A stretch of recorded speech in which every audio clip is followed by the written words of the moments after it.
back in the count. The swing arm now coming back as our countdown continues.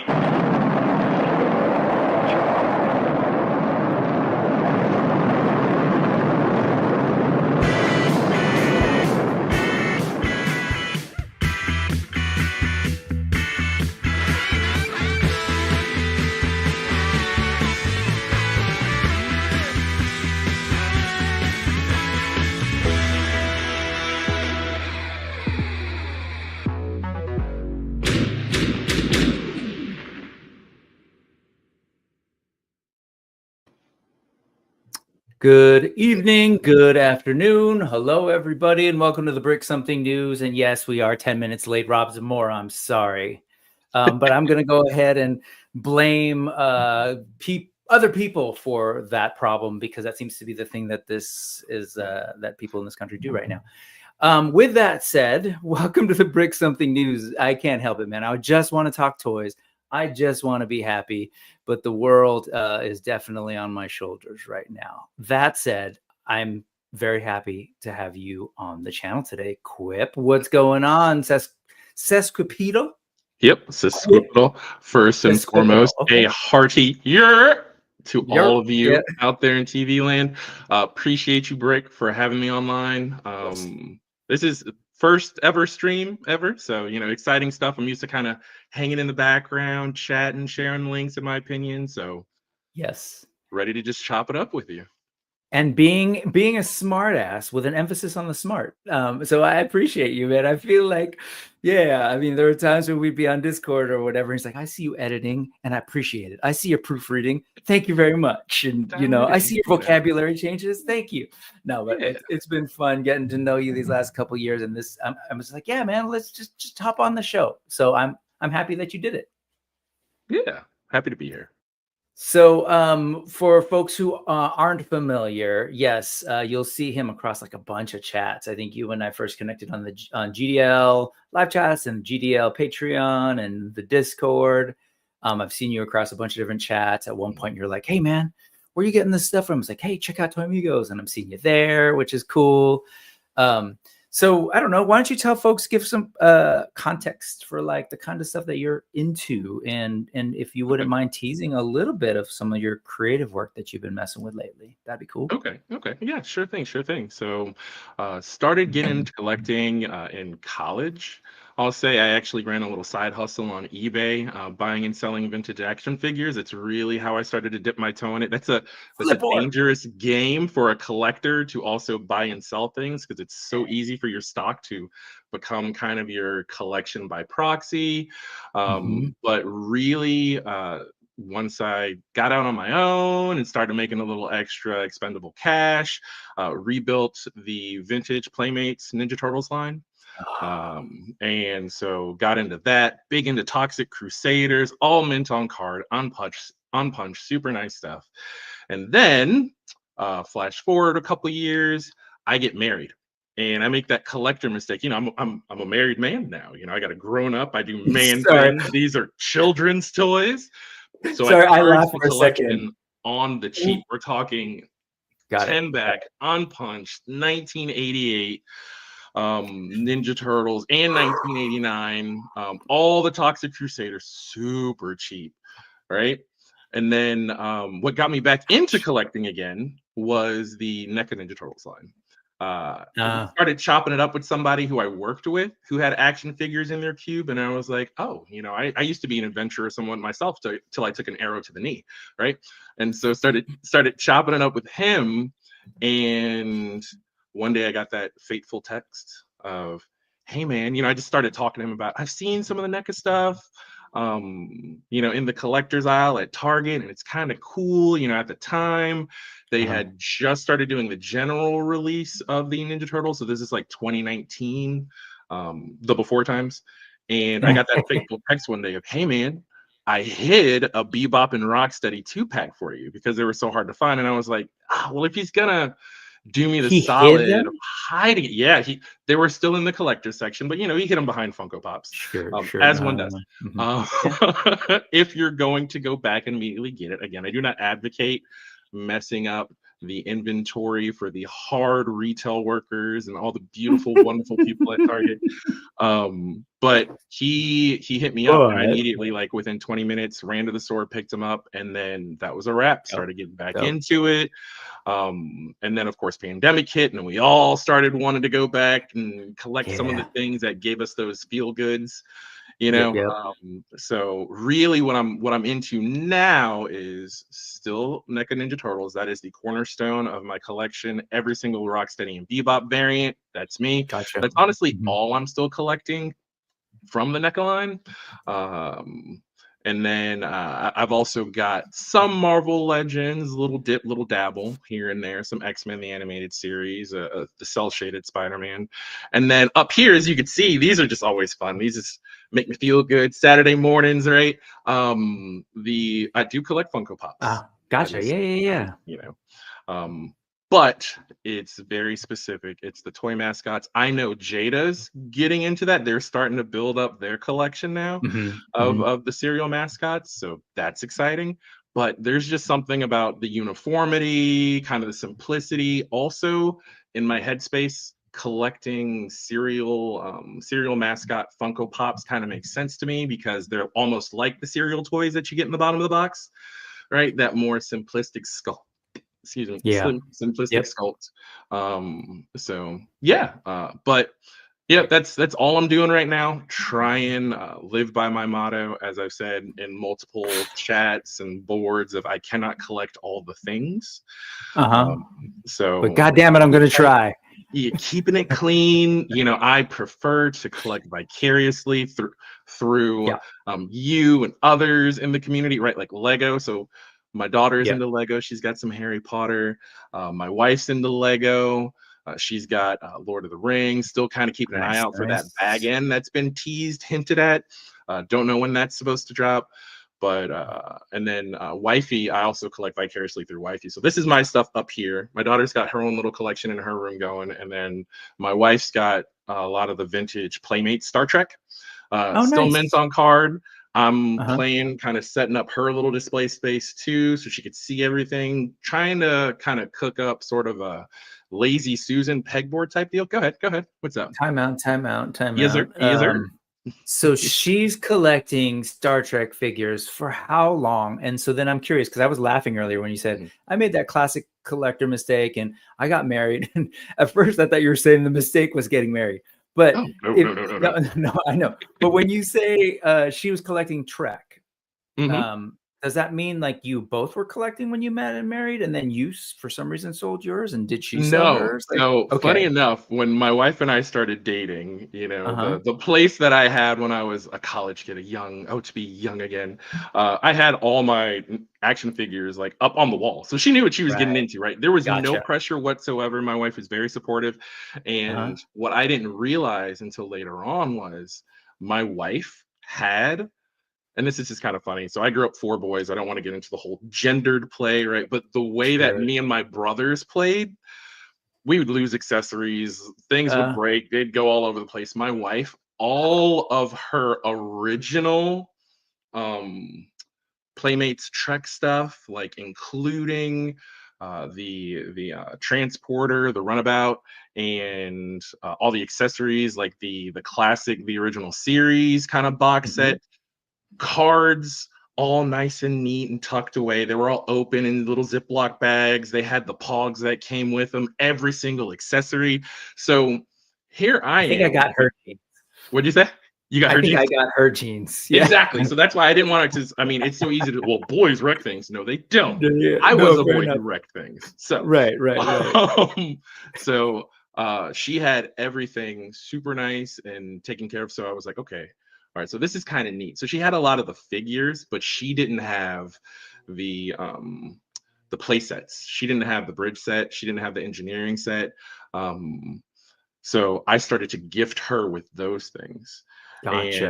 And, but no, one of all the things I have done correctly in my life, 1 was getting married, and 2 was deciding to have our beautiful daughter getting on board with it. Because originally my wife and I were like, we like this dink life, you know, the dual income, no kids. We don't need it. We're going to go. But then things change, right? And so and even that has been a great joy. But getting back to, my wife has always been supportive of the collecting habit. In fact, the first ever Christmas gift she gave me, I kind of regret this. I kind of regret how I reacted to it, because so we're all together, and at that point I had such a keen eye for packaging. Again, I'm a mitten box collector, so I'm very particular about things. Well, she was super excited to give me this gift, and we had friends over, and she's like, "What do you think it is over there? What do you think I got you? What do you think I got? You're never gonna guess." And I was looking at it, and for anybody who collects Toy Story toys, the Buzz Lightyear box from Thinkway has a very particular shape. It's almost rocket shaped, right? So me, being quippy, being smarmy, I said, I have no idea what could be in that rocket shaped box over there under the tree. Oh, you ruiner. Yeah. So, I mean, I could have at least still played along. She still was excited. I was still excited to get it. But yeah, she's always been supportive of my collecting habit. Again, that being the first present that she ever gave me while we were dating. You know, it's just well, the first Christmas present she ever gave me while we were dating. First present she ever gave me was actually a flat rail for Valentine's Day, because I skate. So that's another hobby that I was like, okay, that's cool. But she's great, wonderful, supportive. And so what I do in turn, so as not to wear out my welcome with collecting, I keep everything confined, at least for my collection, to this little, you know, area here. Usually I can put up some closet doors, close it, and this converts into the guest bedroom. But this space slash collection space slash guest room. So yeah. Nice. So you are a collector, and then some of the creative stuff you're saying. You were kind of what have you been dabbling with? Okay, so getting back into it, another thing I used to do when I was in college was graphic design. Did a little bit of, see, it's been so long since I thought about it, action script, JavaScript. Sure. Of course, you know, this was right at the time where everybody was making the pivot from MySpace to Facebook. So people were all good at CSS overlays, HTML coding, but legitimately knowing what I was doing. So I used to do some custom web design. I used to dip and dabble in Photoshop graphic design, logos, things like that for different people. And so that has been growing cobwebs. I've had other creative outlets, but this year, as you mentioned earlier, there's lots of things going on. But this being, toys being one of those safe spaces, one of those fun spaces, as it should be, right? Toys are fun. That's one of the things that, you know, Adam from Highly Articulated always says as well. You know, these, let's keep it fun. These toys are fun. And so toys being a great thing. But as my daughter grows, she's getting more and more into art. I share this with you a little bit too. One of the things we got her for Christmas was kind of like an art corner where she can organize things, and she is just having a ball. She will go into her room, close the door, and come out a little bit later and say, "Hey, look what I made." That's rad, kid. Rad. Well, my wife has started to get into landscape painting, and so with us just looking for art as an outlet, as a way to spread positivity, as a way to, you know, just kind of hang up the things that are going on outside of our house, and try and just focus on positivity, give the mind a little rest, a little outlet. I'm getting back into digital art. So one of the things that I recently did with the proceeds from a lot of stuff that I sold over the holidays, I mean, collectors all purge right at the end of the year, kind of what we do. So purge a lot of the collection and use. I've heard of such things. Yes, that's true too. Not everybody, but a lot of people do. But I started getting into graphic design, so I'm getting into ZBrush. And what I want to do is get into like 3D sculpting, 3D rendering. A couple of the folks in the GDL Discord, you know, there's all sorts of great people that just are sharing their art. I hate to leave anybody out, but you've got people who are just sharing things. Like of course, you've got like Zach Kinsella. You've got Allison Troy, who's got a whole like creative outlet with the painting and the coloring or watercolors. Like that's cool stuff that I've watched with my daughter too. It's just kind of cool to see some of the techniques she uses. Another guy in the Discord, Sebastian, who's always sharing like his renders. Of course, we chatted about it a little bit. Rest in peace, Renders Effects. but lots of people doing a lot of creative things that I'm like, hey, and they're very welcoming, sharing tips. Hey, you should do this, no, get that, or what are you kind of getting into? So this year I've really been focusing on really getting back into that graphic design, ultimately with the potential for kind of designing my own figures, maybe. Okay. I mean, I it. don't know if it's going to go to production or anything, but sometimes just doing some fan art, some concept things, Yeah, 3D rendering and sculpting that I'm really excited to kind of flex those creative muscles. Love it, love it, love it. Yeah, and that's great. So, normally, you've seen the show. I do talk a lot about like, a lot of indie toys, folks, artists in the community, photographers. And so some of that's sort of kind of still in today, but knowing kind of your background and the things you've collected and kind of you sharing with some of the things that some of the ephemera that you saw, I was like, all right, yeah, let's do this. Let's have a conversation a little bit about sort of the nostalgia toys and the sort of retail toys that are coming out and how that kind of intersects with this other world of kind of what I've been talking about, whether it's like the indie stuff or all these sort of like overseas companies that are popping up and giving us, not only are they giving us new toys, but they're like pushing the envelope as far as I'm concerned in terms of sculpt and articulation, all these things all existing at the same time, right? So there's still toys for kids, there's still toys for big kids, there's still toys of like based on nostalgic brands that they're either trying to revive or keep alive. And then there's the indie stuff, brand new IP. And then now there's like, there's other folks who are taking, licenses that exist at retail, but they're operating in this like real artsy sometimes or collector space. And so I kind of want to talk about that. And I think it's so funny between J-Shot and you, it's given me this like cathartic opportunity to talk a lot about toydles. So we'll do a little bit of that. Let's talk through some stuff. There's been a lot of action in between Mattel and Playmates that I don't normally get to talk about here. So I'm glad you're here to have that conversation with me. But first, let's put some pressure on. Jeff White was here to say that you should not disappoint him. So no pressure, Hopefully. but pressure from Jeff. Let's say hello. Oh, I think actually Jeff was hoping that I thought about it. I considered it, getting like suspenders and the plaid shirt. I don't really rock a lot of plaid, but I don't have a lab coat, so I couldn't do the whole, Steve Urkel. Hey, I got it in the chat, or if you look at the name, right, Stephen Q. Urkel. Yep. So little reference to it, but I'm sorry to disappoint. Hopefully, I don't continue to let you down. That's a beautiful. I think it's a Pendleton. Is that what? Or no? Anyway, but it's a beautiful shirt. Cardigan. What's that? Who? Cardigan, but the shirt. Anyway. I don't know. Okay, whatever. You're cute is what I'm trying to tell you, friend. You're good.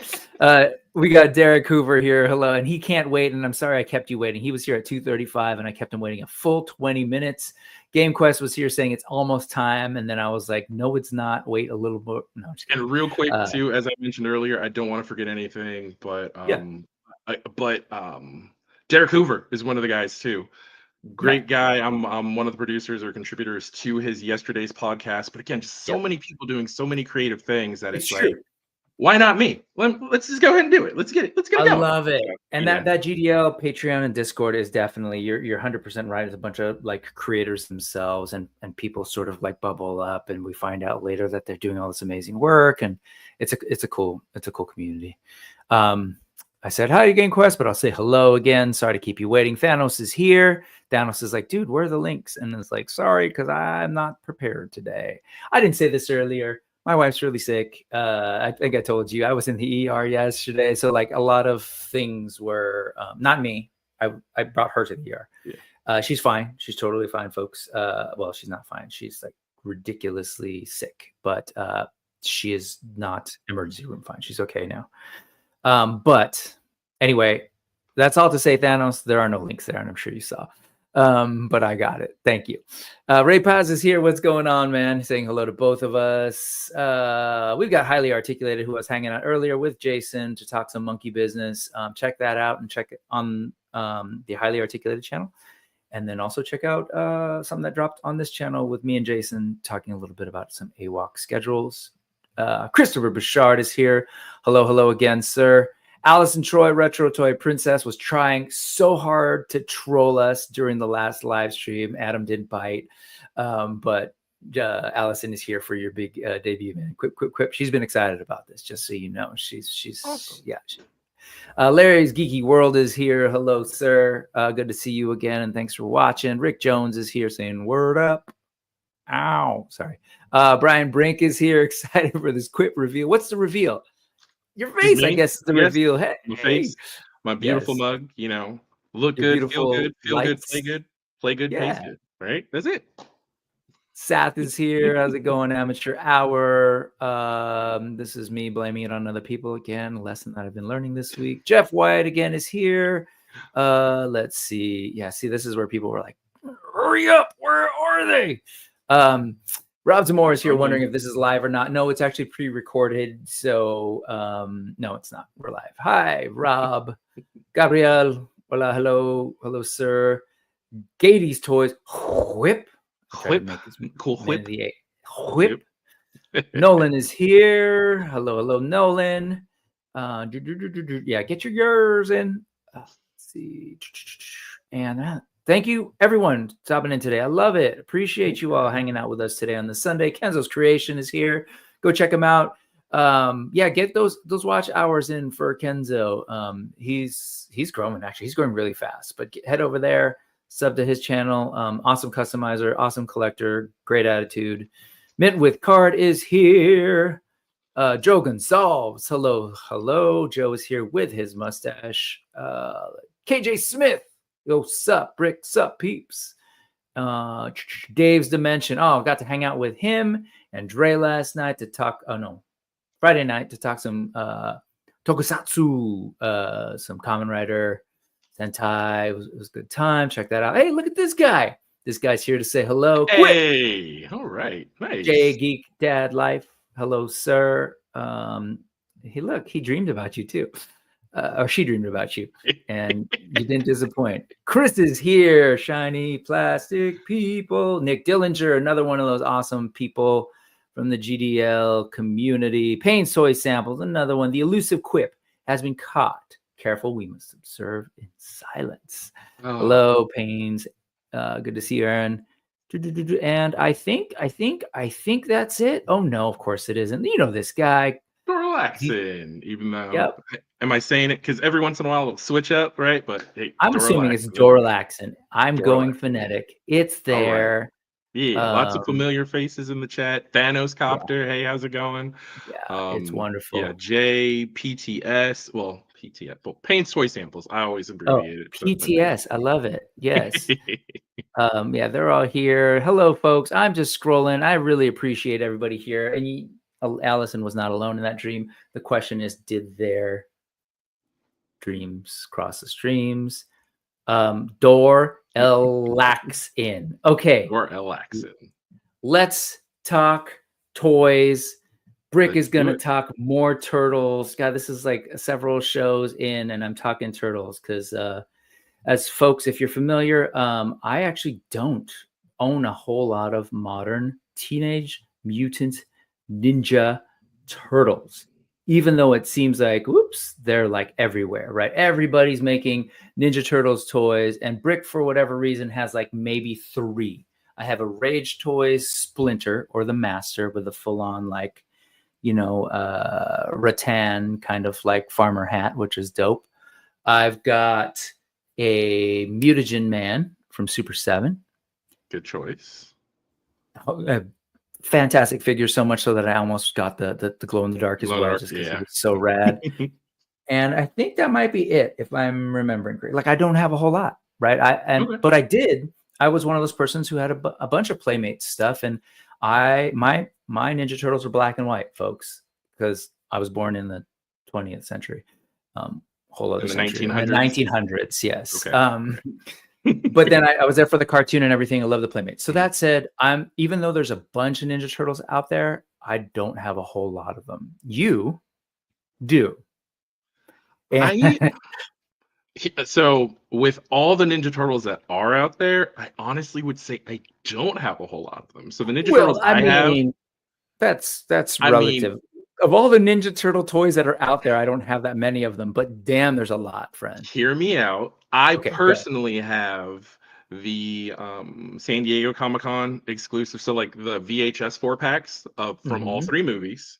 And then I've got wave 1 of the Target general release Ninja Turtles or NECA cartoon turtles. So I've got the NECA cartoon turtles, so 4 of those. And then I've got the 3 VHS packs. And I've also got the Pizza Club variant. So as we're talking, all right, I got a lot of Ninja Turtles. I tried, but then I'm like, yeah, okay, fair enough. I got a lot. And that's not a bad thing. I think that's a great thing. Like to think about yourself, to think about Jay Shot, who was here a couple weeks ago, like hardcore Turtles fans, like are getting Turtles for days. And you have a choice, right? There's like an awesome selection. What's up on the screen right now is JoyToy. And I know you wanted to talk about the new stuff that was brought up, or I don't know if you brought it up or I brought it up, but I also wanted to talk about these just because these are smaller, a lot smaller than a lot of what's out there, right?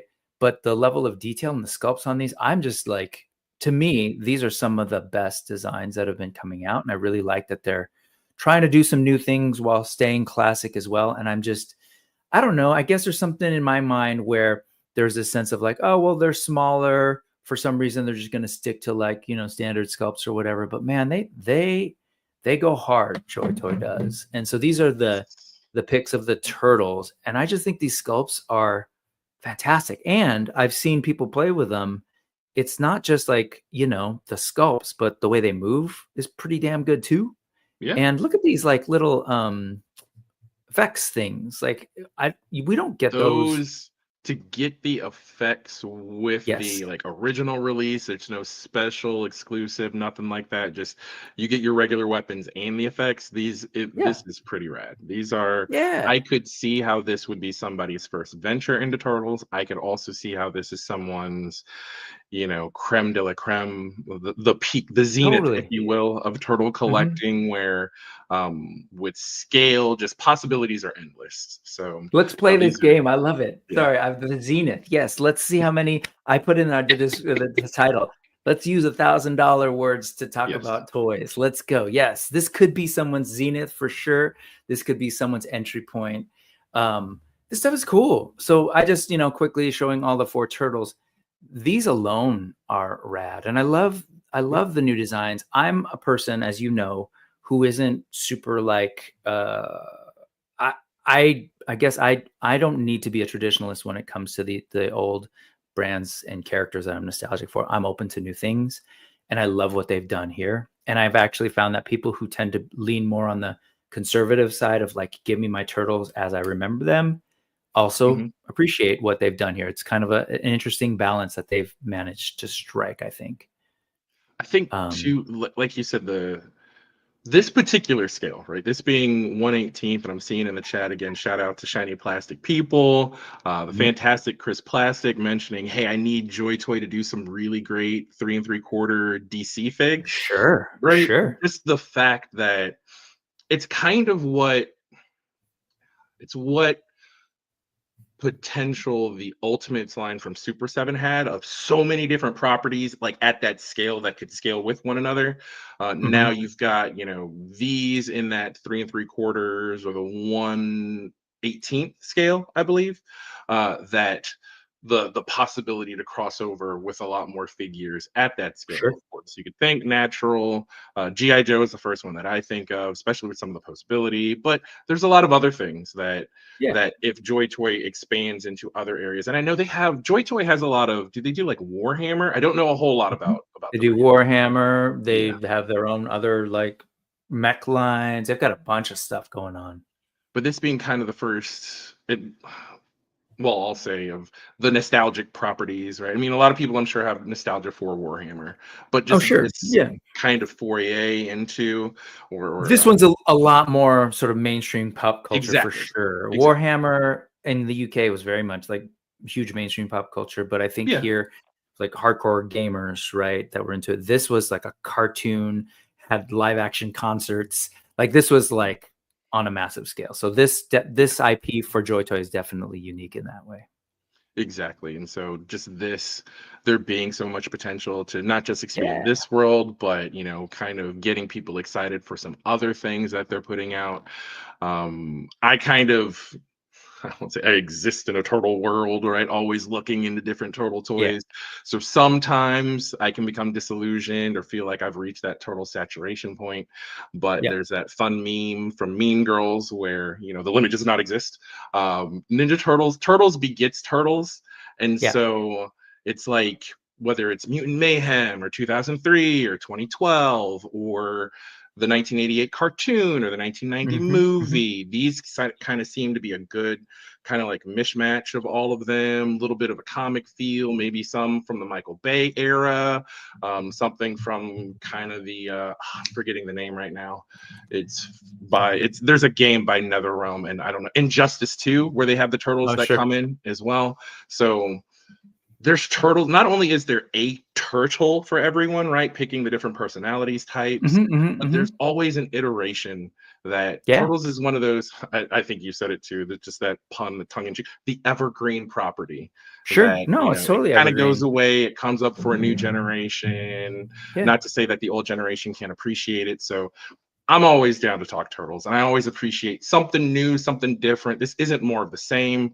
This is some really cool stuff that JoyToy. And again, it's not the only stuff. So to go back to some of the stuff in the chat, agreeing with you, like on the Ultimates line, Larry's Geeky World is firmly in there. He's got the Ultimates main 4 turtles and Splinter, the Party Wagon, and the Mutagen Glow turtles. So that's a bunch of stuff, including vehicles, right, for these massive figures. So that stuff is like, one, it exists, and that's an option. And then here he is, it's like, but the JoyToy ones look amazing too. So like, there's like, there's these options. Ray is saying these are great turtles. They're so much fun and more posable than you would think. That's what I was saying too. I'm blown away at how these move at that size. And then he says this, these are great turtles. They're so much fun. Oh no, I said that already. What I meant to say was I'm hyped for the upcoming Krang, which brings us to this stuff. Perfect pivot point. Yeah, dude, a couple of weeks ago, this stuff came out, and there was 3 new figures introduced. So there was this guy / there was Taka and Krang, and they look so good. Like, I look at this, and I've always said this, like a lot of modern figures, I say like, oh man, this is what was in my head when I was playing with them in the 80s and 90s, like how I imagined them, like filling in some of the gaps that the sculpt just didn't have. Look at that this thing looks awesome. If they could somehow scale this up and maybe, adjust the details to match for the larger scale, I would totally be in for some of these figures. And then I'm with Ray. This Krang, I think, is one of the best Krang options out there. Look at that thing. I know.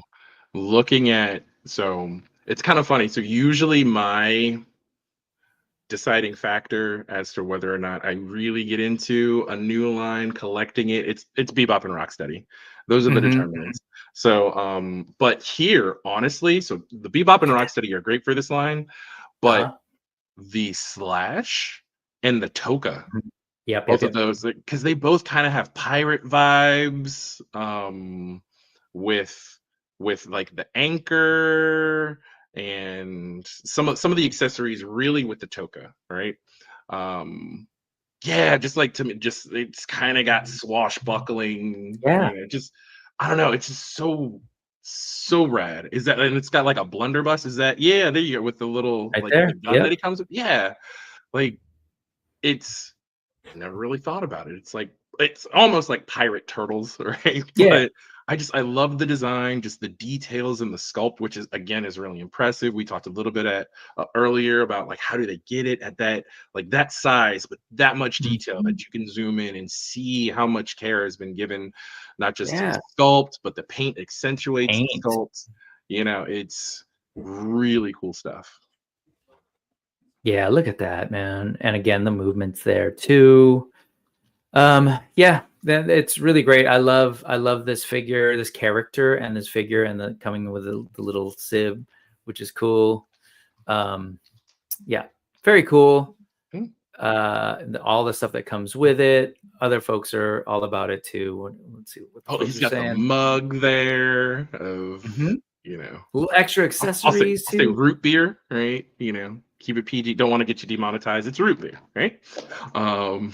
I honestly don't know enough. What can we not? If we were to say beer, would that be? Well, I don't know. Whatever. I don't know. Doesn't matter. Yeah. But highly articulated is getting him. He's actually got the turtles in. Hasn't opened them yet. Julius Downey. Awesome figures for sure. But JoyToy figures exist in my life to make me feel less guilty about what I spend on 112 figures. Yeah, they're not cheap. They're smaller and they cost more often than some of the 112 figures you get. Yes. But the quality's there, and I totally get it, man. And I know Julius does too. Doralaxin, that's a great question. Do they? And Yes. not even as a humorous question. That is kind of a thing. I know they fired some shots, right? Attempts to reach out with a new movie with a Seth Rogen film and stuff to reach out. I know my kids enjoyed them, but I don't know that it was the earth-shattering, child's attention getting thing that it was for us. And I think there's a million and one reasons for it, because I just don't think that kind of thing happens in the same way. But clearly, your kid. Oh, it happens. The thing that grabs all the children, I'll just say right now, Bluey is dominating. Sure, you're right. You're right. But and they have great toys for him too. Absolutely. But kids are into turtles. Again, my daughter's into turtles. I think it just depends on how you introduce them. As much as I tried to get her into the 1987 Ninja Turtles, but to be perfectly honest, beyond the first 5-episode miniseries of season 1, it does get like, they don't live up to the nostalgia of when you're a kid and waiting for that episode Saturday morning and hoping that you catch it. All right. So just watching it back to back and having so much at our fingertips, whether it's streaming on YouTube or buying a whole box set of something, tried to watch it. She would tolerate it. Every once in a while, she'll tolerate it. Like I still joke with her now. She's like, "Hey, what do we want to watch as a family?" And I go, "Ninja Turtles." She's like, "Oh, Dad." Nice. But I know her Ninja Turtles aren't even the Mutant Mayhem. Her Ninja Turtles are the 2012 Turtles. Yeah, that you were saying in the chat that we were watching on like Netflix and things like that I've shown her, that I've introduced her to. So she loves the 2012 Ninja Turtles. Whenever we go to the local arcade, there's a 4-player arcade with the 2012 Ninja Turtles style that we'll all play. Dad always gets Donatello. She just understands that. She lives with it. She accepts it. She likes playing, Michelangelo. So, but yeah. So she's real big into the 2012 Turtles. Again, it's just, hey, where are you at? What interests you most? What kind of speaks to you? The animation style of the 2012 is really cool, and so I just love watching those with her. But the fact that she can have a version that is her version, right?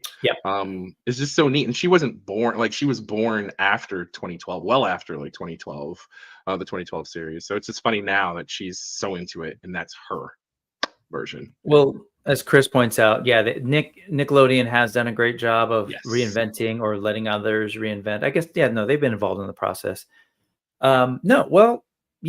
Reinventing through like the movie and everything else that they've done along the way since the 80s. But now allowing others like JoyToy or like the next sort of toy line, because if you're really into like that level of sculpt that's happening with JoyToy, but you wanted them bigger, you might want to be looking at Lingjihan, which I'm not pronouncing right. Ace from Ramen said it once over on Between Two Sentinels, and I got to go back and watch how to pronounce it. But the folks behind Medi Toys / Memory Toys and Hero Toys, if you're familiar with those toy lines, which I love and have featured and have a bunch of figures from, are now doing an officially licensed Ninja Turtles thing. And so again, Nickelodeon's allowed these folks like to do it. It's an official license. So clearly, like, they look like fairly quote unquote straightforward turtles in like a modern sculpt with all the paint and deco. But there are some things that they're doing that are borrowing from things that have existed in the past to kind of make their kind of unique look, right? We've never seen them with that, like the lettering and all this kind of stuff. But it's a cool look. Like instantly, you know what it is. But it's also like very today in terms of what else is out there in that sort of I don't know what you call it, high end or something action figure market. So what do you think of these? I love them. I know, looking at them again too, these are kind of like, perfect segue from the JoyToy to something. Okay, if that's not your scale, these Right. kind of give me the same vibes. You look here at the different colorations that come from the Playmates line, Gorgeous. right? Just Yep. the different Yep. skin colors, of course. The Yep. the Gorgeous. but just you still, it's up to date. The musculature kind of Mhm. reminds me of the later IDW run of Turtles, some of the comic book stuff. Yes. These are even more reminiscent of the Injustice 2 Turtles, at least to me as well, especially with some of the tech and the way that they've incorporated that into Donnie's shell. I see. With I don't Yeah. know what appears to be a mouser head, which kind of Looks makes like a sense. mouser. Yeah. He's got Cool. the goggles, which love it or hate it, it is a part of Donatello's Now a mythos thing. now, right? Mhm. He's smart, so clearly he's got to wear glasses, right? Present company included. So, yeah, it's just Oh. these look good. What do we know what the price point is on these? I don't believe we do yet. Okay. So yeah, it doesn't even make sense to I think try and guess. But if you're wondering, folks, they do sell like I don't have any next to me, but like some memory toys or hero toys. They're up there. They're like $60 to $80 toys depending. But some of those are like have giant wings or whatever. So it remains to be seen. We also know this is licensed, so I don't know how much that's going to affect their decision on where they want to Yeah. land. And then You can scroll up see. again. I'm sorry. I'm sorry. Mhm. Can you scroll up again real Yeah. quick? I just wanted Yeah. to point out too, goggles being removable. This is more of a Yep. classic look for Yep. Donatello. So again, trying to, just like the Turtles IP has effectively done over the years, this particular iteration, which people are saying this is the peak, this is the height, this is the ultimate version, but feels like people say that every time another version of Turtles comes out. But I can totally see, you can kind of mix and match the accessories, kind of strip these down or gear them up Right. as much as you would like to, and just kind of get the feel. See, even the facial expression Yeah. there, to Yep. me, it kind of reads 2003, maybe a little dabble of the 2012, kind of the one eye larger than the other feel. Um, Mhm. yeah, these are great. These really are great figures. Yeah, I think they're great. And I think, if you're a Turtles fan, you've got so many cool options. Look at that. Like all the alt head stuff, like that's what you can get in this sort of larger format for this sort of type of figure manufacturer, right?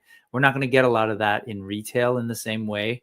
You just don't. But like you said, the removable accessories, just so many different options. I wonder if Like he'll zoom come in on with that bow a on the traditional like bow staff.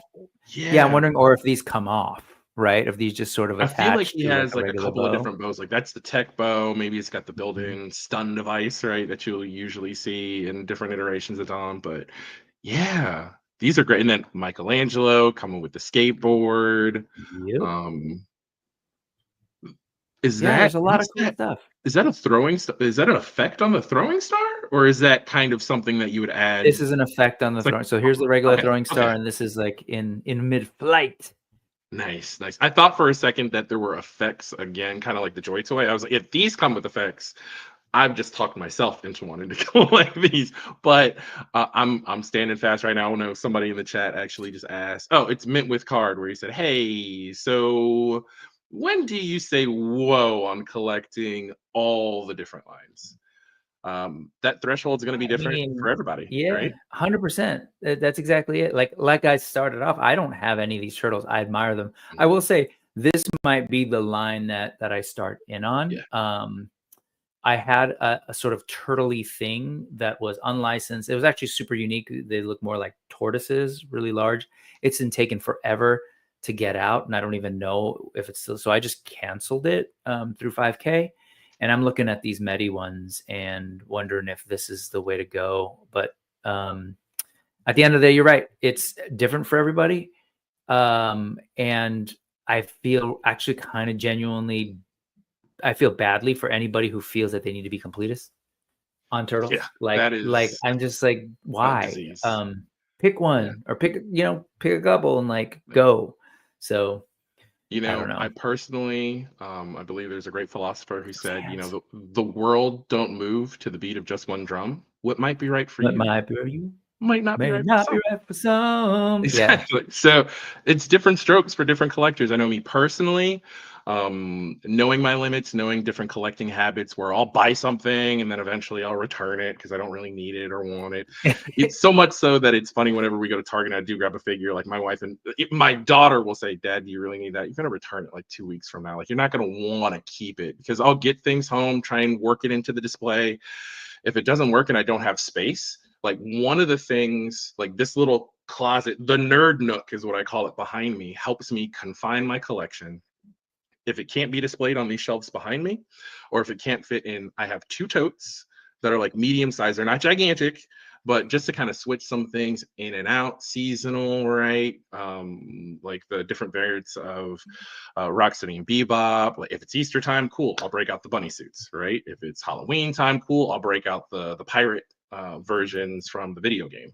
But if it doesn't fit here and it doesn't fit in those two totes that I've got, limiting my size actually helps me kind of curate and make sure I'm not overbuying, giving things a Sure. space to breathe, and not just blindly consuming. Now, if you have space, if you have the funds to do so, then by all means, go for it. Enjoy it. Do what you Blindly love. consume. Yeah, if you like it, I love it. But for me personally, I love having a space that it's like, okay, this is what I have to work with. This is my canvas. And that kind of just helps me pick and choose where to go. And then I can still appreciate things from afar. Just because you think something's cool doesn't mean you have to buy it or own it too.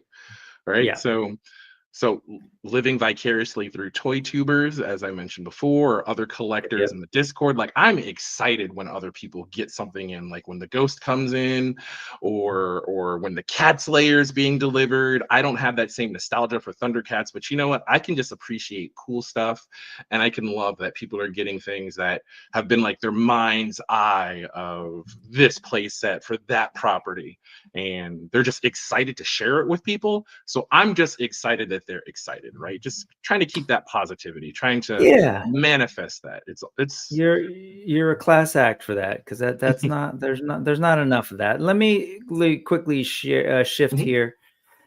Folks are right. So I said like, oh, it doesn't make sense to project. But I'm like, no, dummy. Talk to myself. The post this week was, but the pre-orders are now open at 5K. And as who was it? Somebody just pointed over on BBTS. Is it Justin? Yeah. He's like, oh yeah, they're on BBTS. He's like, no, duh, you're 100% right. So before I go into the BBTS, let me just quickly show you on show folks over on 5K, who I order from all the time. So that you get the deposit for one figure, and then you can kind of see. So each one, you have your options. You can put a deposit down for each of the turtles, which is great because I know people are always wondering, are they going to finish the line or whatever? They started out straight up. Here's your 4.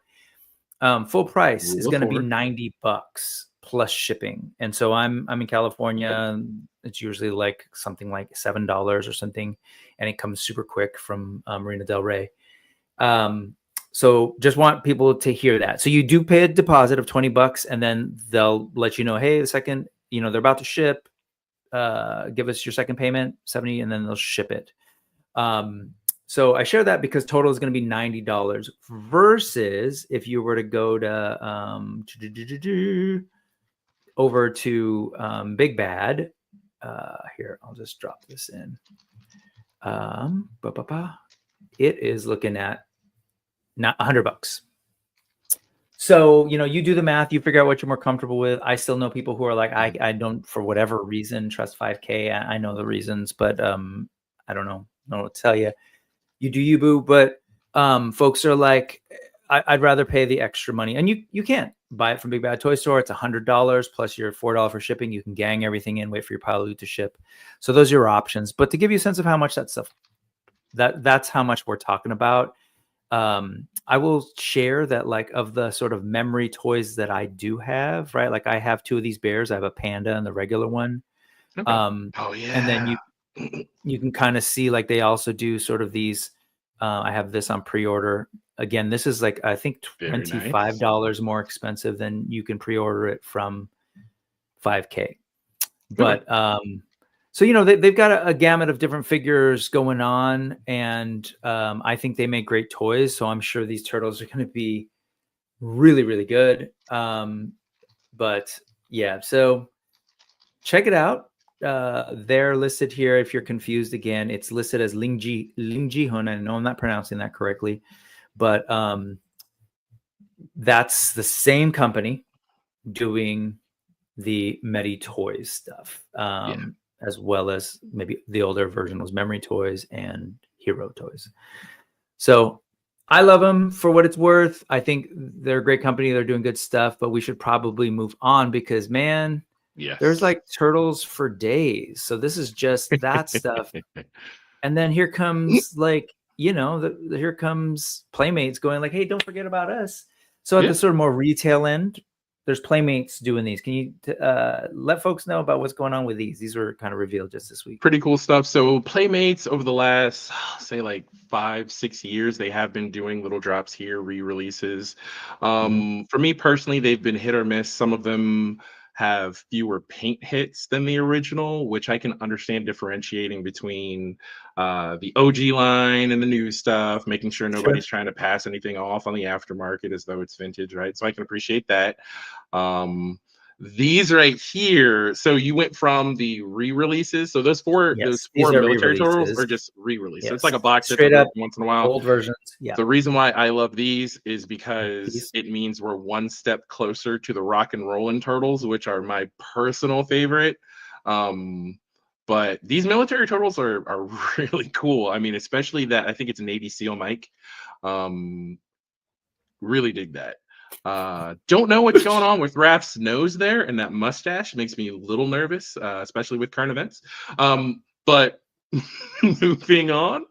And then you've got these ones where they up them a little bit. They give them a little bit more. They're meant to harken back to the old classic Playmates, but with new articulation. Some folks have talked about it like this is the Motu Originsification of those old Playmates toys. I feel like that's a shot across the bow at Motu Origins, though. I think these are less thought has been given into these. Sure, I agree. Of these, I know if you go back to Shredder, I know me personally, I prefer my Shredder with kyphosis.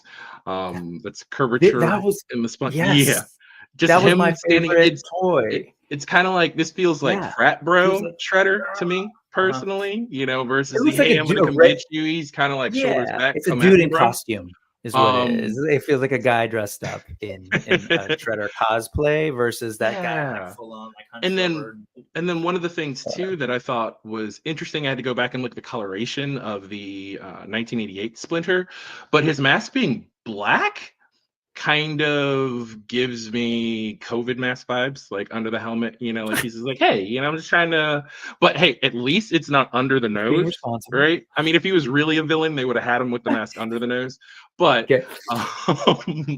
yeah, there's just, I want to pause because it's so easy to tear down, right? I'm sure somebody somewhere, this might be maybe, I don't know where they're at. So the sculpt overall, it looks cool, right? But it feels like, I don't know, is this like a professional wrestler, almost kind of like a Matt Cardona coming to the ring as Shredder type deal, like in wrestling gear? Like it's kind of just, it doesn't feel like Shredder to me, but you know what? Somebody might absolutely love this. They might say, you know what? I hated how Shredder was hunched over. And oh, this is cool because he's actually taller. Now he's going to be more into scale with the other turtles that were released. So again, if you like this, I love it. It's just not for me.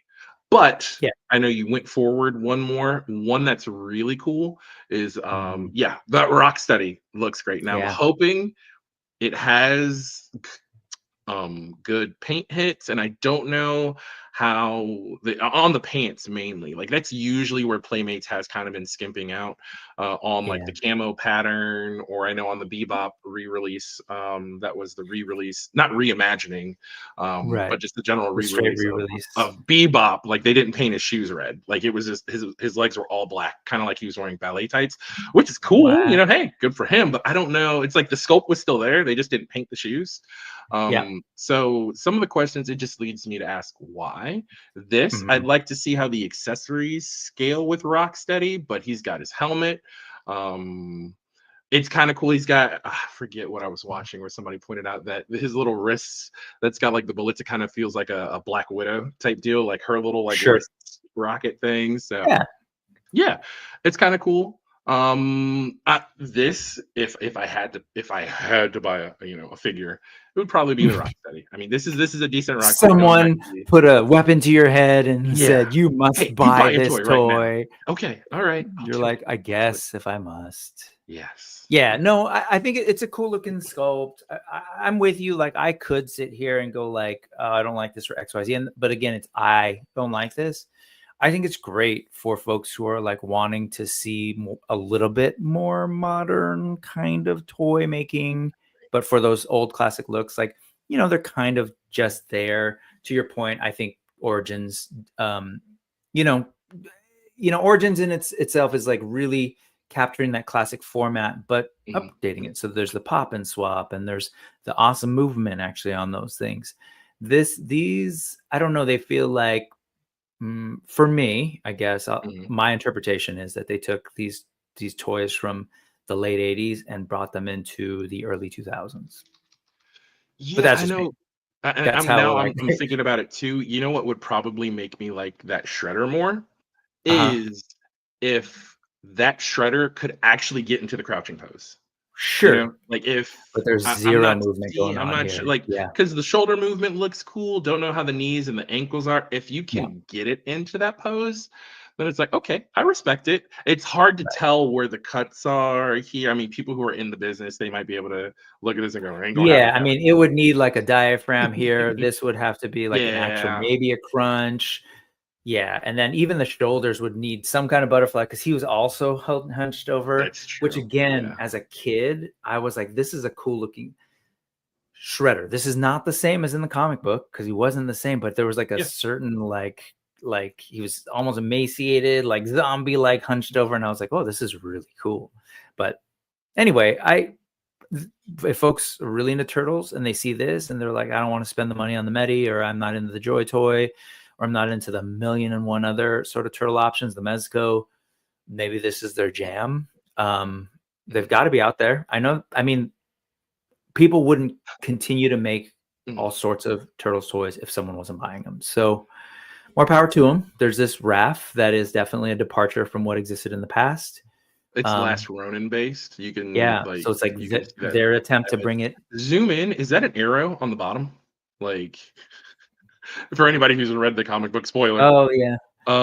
But yeah, it looks like those are arrows. Like a bunch of arrows, a group of arrows. All right. So again, depending on how those arrows, like, he doesn't come with a bow, so they might be wanting you to display him a particular way. I'm looking at the body to see.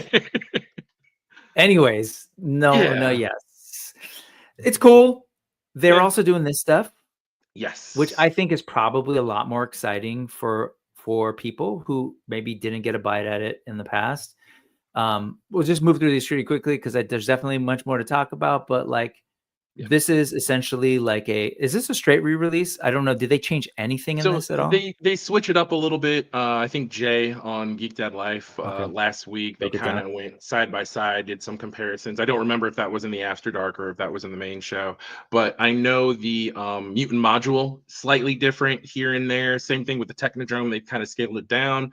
I'm kind of hoping that this sewer layer is scaled down to match the Technodrome, so that you can still connect it, right? That's what that sewer pipe on the left side is supposed to do. It's supposed to connect to the jail that's underneath the Technodrome.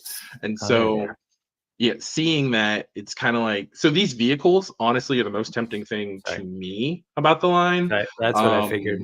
Just because it's like you can fill out the more expensive things. Like, it's slightly different, but you know what? It's close enough, right? And then even if you want to army build, like, I have a feeling this mutant module, if it's general release and there are no pre-orders, it might be readily available, right? You could still buy the blimp, the van, and the Technodrome on Amazon, order them, have them dropped off at your house within 2 days, right?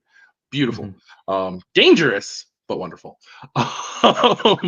So these, like, if you want to army build these mutant modules to go with a lot of people, so there's a reason why the vintage foot soldiers, the prices on those are so jacked up, and even the re-release foot soldiers were some of the hardest to find because people want to army build. Imagine having this with foot soldiers climbing out of it to display with your army. You could even put Bebop and Rocksteady in it, right? I don't know how these scale with the remastered or reimagined. That would be interesting to see that interplay, right? Kind of like the how Eternia. They say Eternia is supposed to scale with Masterverse and with Origin. Don't get me started. Yeah, they say it.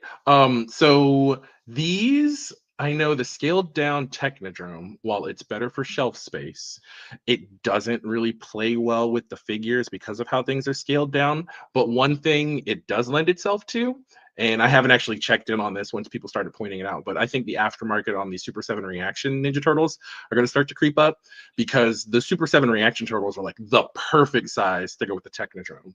So if they scale down this sewer set, then you can kind of get your own little mini diorama going, which is kind of neat.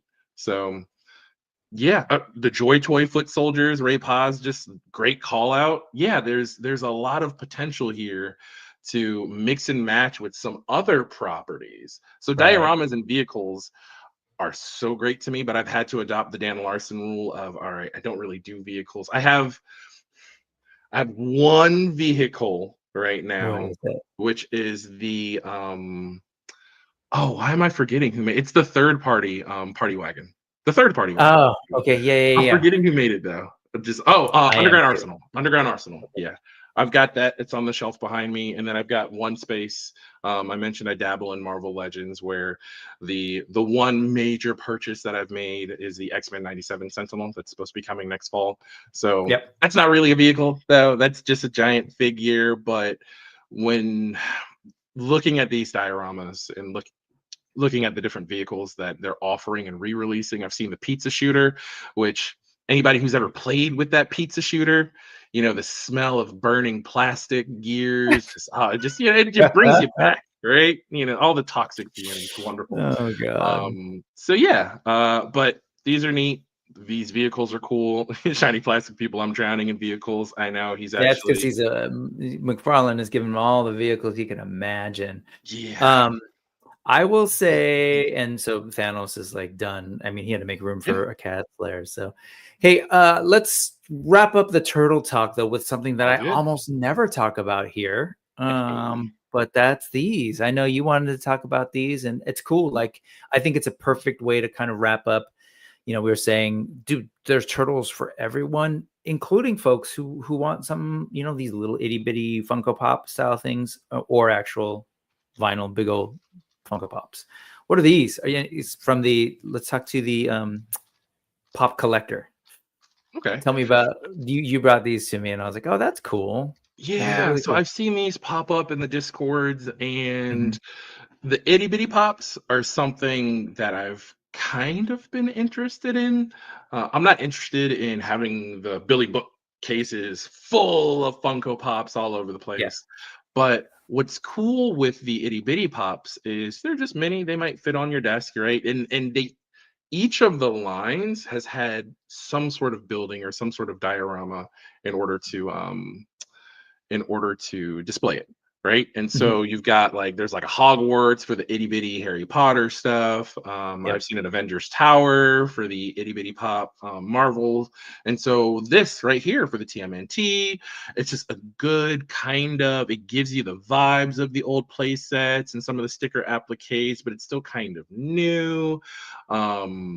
It's a space saver. It's much more of a space saver than Ray Paz was referring to the ramen toys to replace it. That's gigantic. And so because people are now starting to play with scale, I've even seen some really rad displays recently where people will mix and match scales and have some forced perspective. I'm not saying you're going to do that with this itty bitty pop, but I just thought it was neat. Thought it was fun. Another thing kind of on topic with turtles. No, there's something 100%. for everybody, every scale. Yeah. And Sorry, go ahead. Well, I was just gonna say, and on the note of recreating stuff, I love to see how the turtles get sort of real simplified and almost chibi and Funko Pop eyes, right? With all the cool little illustrations of what the layer looks like. I think that stuff back there is all really cool to look at. And I don't. My only gripe on this is, man, bring me back that like playset love, where these things are so small. This should be a hole. That should be a hole. And I should be able to drop them in and have fun seeing them fly out of the other end. That's just That's me. true. Make it a play set versus a Yeah, diorama, I'm just right? like I see a pipe there, and I want to like see them kind of like flying through, but it's still cool. And then they I love the way they've kind of packed these to look like little The Funko Pop boxes and yeah. stuff. I think that's cool. I've never ever seen these. So these are just like at Targets and Walmart or whatever. Yeah, they're just at Target in the ones? collector section. If your Target still has a collector section, I know do. they're I've kind never of seen dwindling down. It's getting smaller and smaller. Ninja Turtles has plenty of shelf space though. You know, right by the Sorceress and the Buzz Off that's been sitting on your Target for the last like 3 or 4 years. Yeah, it's usually about a couple aisles over in that collector space. That's a good segue. Speaking of the Buzz Off and the Sorceress, let's go to another nostalgic brands that kind of had a big reveal this week, and that's Motu and Thundercats in the Motu Origins line. We know that Masters of the Universe has been doing a series of sort of like crossover, sort of mashups, probably not the right word, but crossovers with other IP, whether Stranger Things or Teenage Mutant Ninja Turtles, which we just talked about extensively, but now they're moving on to Thundercats, which this was super exciting for folks because you know, there are Thundercats toys out there, right, in Super 7, and they've had that for a while. But the idea of getting something that is like akin to you know, shout out to Toy Arc, by the way, that are akin to like, you know, retail toys that we can play with, that can like hang out with our Masters of the Universe. I remember I didn't have any Thundercats and very few Masters of the Universe toys, but my younger cousin, 5 years younger than me, had a ridiculous, I want to say complete collection of Masters of the Universe, including an Eternia back in the day. And he had a good amount of the Thundercats stuff. So I go to his house and play with them, but like it didn't work, right? You know, you had your sort of like upright Thundercats. And so this is kind of cool to get them in that Origins buck or that Origins style buck, because what's neat about this mashup or crossover is that there's a whole lot of new tooling in this thing. So like even though they are, this is weird. Even though they are using the Origins buck for figures that do exist, like a lot of it is like they created brand new stuff to kind of create these new versions of these characters. What do you think about these when they dropped? So these, great. And honestly, the timing probably couldn't be better, because just like we were talking about I mentioned the Origins, Eternia, kind of working with Masterverse and with Origins. So the Super 7 Cat Slayer is out. And a lot of people have talked about, well, the steps, it's kind of weird, doesn't really scale well. I'll be interested to see how these scale with that Cat Slayer. I love the fact that kind of, again, as referenced earlier with the Ninja Turtles, how you could switch out the look. This line is doing what I had hoped and what so many people had hoped Motu would have done with their crossover, where you can take the He-Man accessories off and just kind of make an Origins Ninja Turtle. Yes. Some of them you could do, but some of the Origin, the more Motu heavier themes, it's like sculpted onto these turtles where you can't really break them down to just be turtles in an Origins like diorama or display. And so these, just the fact that you can switch out pauldrons, you could switch out boot tops, you can switch hair pieces, which is really cool. Let's look at this while you're saying that. Let me just highlight what you're saying. So we've got Lion-O here, right? Who, I mean, there are things that I'm not super into with this, but in general, the concept and what they're doing with it, I think is excellent for all the reasons you said. But you can take this harness off, which is very He-Man, right? Masters Universe, Eternian, but with the Thundercats logo. You take that off and you can see there's that sort of his blue kind of leotard looking thing.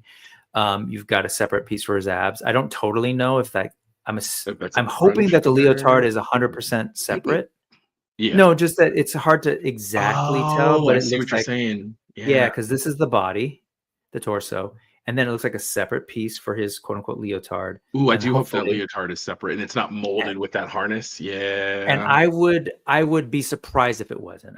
They clearly know what they're doing because they're giving us the extra belt that looks like his appearance back in the day. Look at the tunic, can you pull off the tunic? Does he have the sky blue underoos under there to give you that classic? Yeah, under there. Like, is he? I wonder. Normally, like for Origins, that's not the case. You don't pull these off, right? But still, if you're looking at the fur here too, that it was not to the original. That's very Eternian / Motu, but you just replace this shin piece and you've got classic Lion-O. And I will say the additions to, like, this sort of like lion, very Eternian lion pauldron, which I want to say was on another figure. But folks who are more tied into Origins can correct me. And this alternate hairpiece with this sort of armor, I think it's all really cool.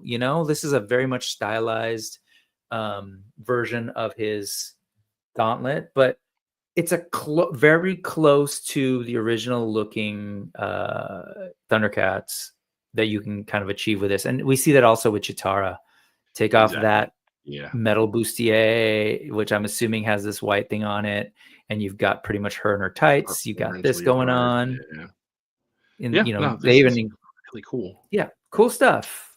And then even can you zoom in on her helmet? Because I like the helmet. It looks like a Lion-O kind of has a Magneto type deal, but like that's just that's a really cool new, I guess, tooling for Origins. Is there any other figure in Origins where you could switch out the hair like that?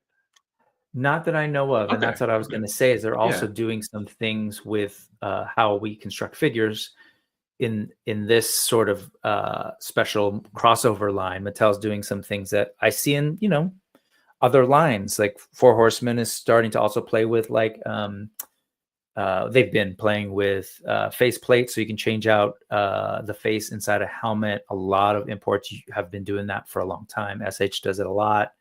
So it's kind of cool to see Mattel playing with that. This whole this is a deluxe figure that is essentially both Mum-Ra and Skeletor. It's playing off of the old DC Comics Thundercats and not that old, but DC Comics / Thundercats. Thundercats / Motu comic book is what I'm trying to say with the crossover event. Yeah. Where you basically you've got the two working together. And what's interesting is, again, they really are playing with, separate hoods and just different ways to kind of like customize how you want to display these. So you could get to a close Mum-Ra. You could get to this like cool looking, sort of unique Skeletor. It looks like you maybe pull out the horns too. There's all sorts of cool stuff you can do. So I don't know. I think shout out to Mattel on this one. I think that they're doing a cool thing with this. I'm not a Origins guy. I've got a bunch of Origins, but I don't collect them. I've mainly used them for parts for like Masterverse, and that's exactly what I'm thinking about doing for this. It's like, ooh, can I get parts for this and kind of create a Masterverse-y set of Thundercats? Maybe, like, I don't know. So they're cool. So I gotta say, and the price is good. It's that what $20 base figure, $30 deluxe.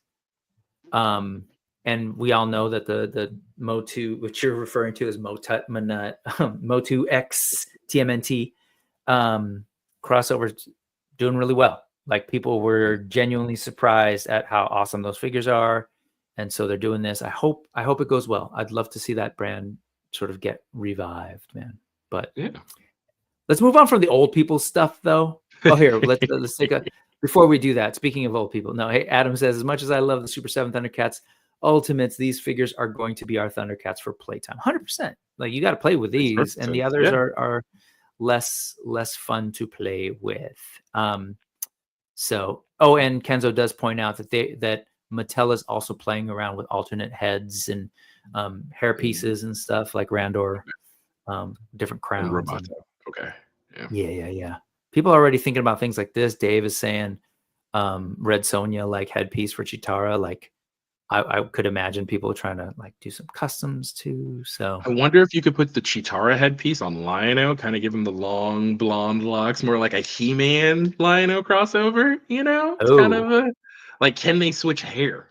I don't know. That's just the heads are playability. usually for the women in Their heads are Origins. small. The Yeah. heads are yeah, they are.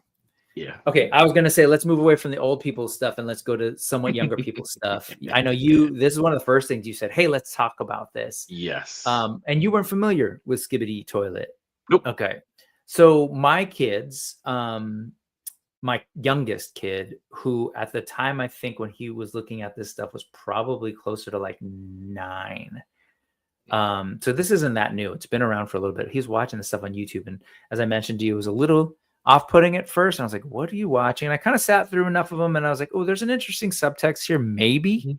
Yeah. But like, I wasn't worried about it. I felt like, okay, he could watch it, and then we can process anything comes up. I kind of watched to see if at some point there was going to be something untowards or whatever weird about it, but there was never anything. But it was this thing that became real, like that went viral and became a thing amongst younger folks than us. And so now they're doing plastic action figures of this thing. Why were you excited to talk about these? So share, folks, like, what were you thinking? Part of the reason I'm excited to just talk about these and look at these figures and why is even with the limited space, I might pick these up is so as I mentioned earlier, I have a daughter who's elementary school grade, and then I've got a niece who's middle school and another niece who's in high school. And so what I like to do around their kids, and we've done it a little bit in the chats, is misuse some of the slang, or say, I'm goated with the sauce, or I've got that Skibidi Sigma Riz, right? And so just those jokes, seeing these figures come up. Now, I'm a fan of this style of robot, very District 9 vibes. If anybody's played the game Stray, just really cool. There's something about this particular type of robot that speaks to me personally that I enjoy. And so part of me was like, okay, these are just cool robots. I like the packaging, right? I know I've seen some other Skibidi toilet stuff that's weird. Like I know the actual Skibidi toilet is like this dude's head in a toilet, and I've actually watched some of the videos since then. I can't get into it, but it does remind me of the early days of the internet, just that nonsense. So to avoid partaking in fogeyism and saying, oh, these kids today. I mean, anybody who was around for the early internet, it's been around since the internet has been around, that type of humor. So it's just neat, right? Just the idea that looking at this, I mean, the storytelling that could take place, or if you build your own ethos, kind of going back to being a kid and not knowing the original, like, hey, I don't know anything about this, but this is a cool toy on the pegs, right? Every toy we got, we didn't necessarily know a backstory to, but we could create a backstory to it. So again, not to get too heavy, but even some of the stuff that's going on now with politics and it's like, okay, well, there's some surveillance state stuff and what's happening, or it's these toys though, they look fun. To me, it's new. It's something that's intended to be a toy, right? Sometimes I do get exhausted with the collector's item price tags, as much as we much as the community has legitimized, the hobby of collecting. Well, the more we legitimize it, the more people can see, oh, you're a collector. Well, that'll be $200 for this thing, or $800 for that thing. It's like, look, these are $20. Are these going to hit clearance? Probably. So if they get down to $10 and you see them on the shelves, cool, I might grab them. Also, I joked a little bit too about how, so we were looking and waxing nostalgic about new iterations of old IPs. And so now who's to say 20 years from now, you grab a couple of these, you hold on to them. I keep everything mint in box. Maybe I buy a couple crates, fill the garage or the basement with these. And then I cash in, once Gen Alpha and Gen Z starts to get a little bit of disposable income. Now I'm that guy controlling the stock of Skibidi toilet figures, right? So I just want to tell everybody out there, do not collect these. I want to corner the market on them. And, this is my get rich eventually scheme. It's not quick because I got to wait 20 years, but yeah.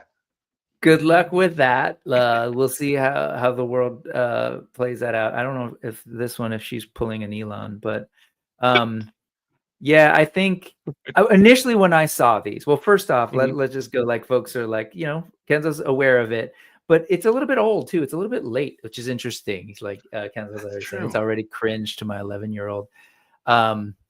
Yeah, I think, but I didn't hear about this, but Dora Lacton saying Michael Bay is also supposedly doing a movie. So I don't know what that's about, but okay. That could be a thing. You're 100% on this one.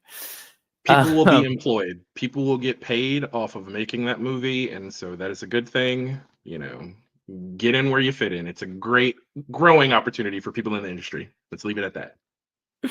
And Ray is going to listen to you, and no problem. He will not collect these, and in the hopes that you will have your retirement fund.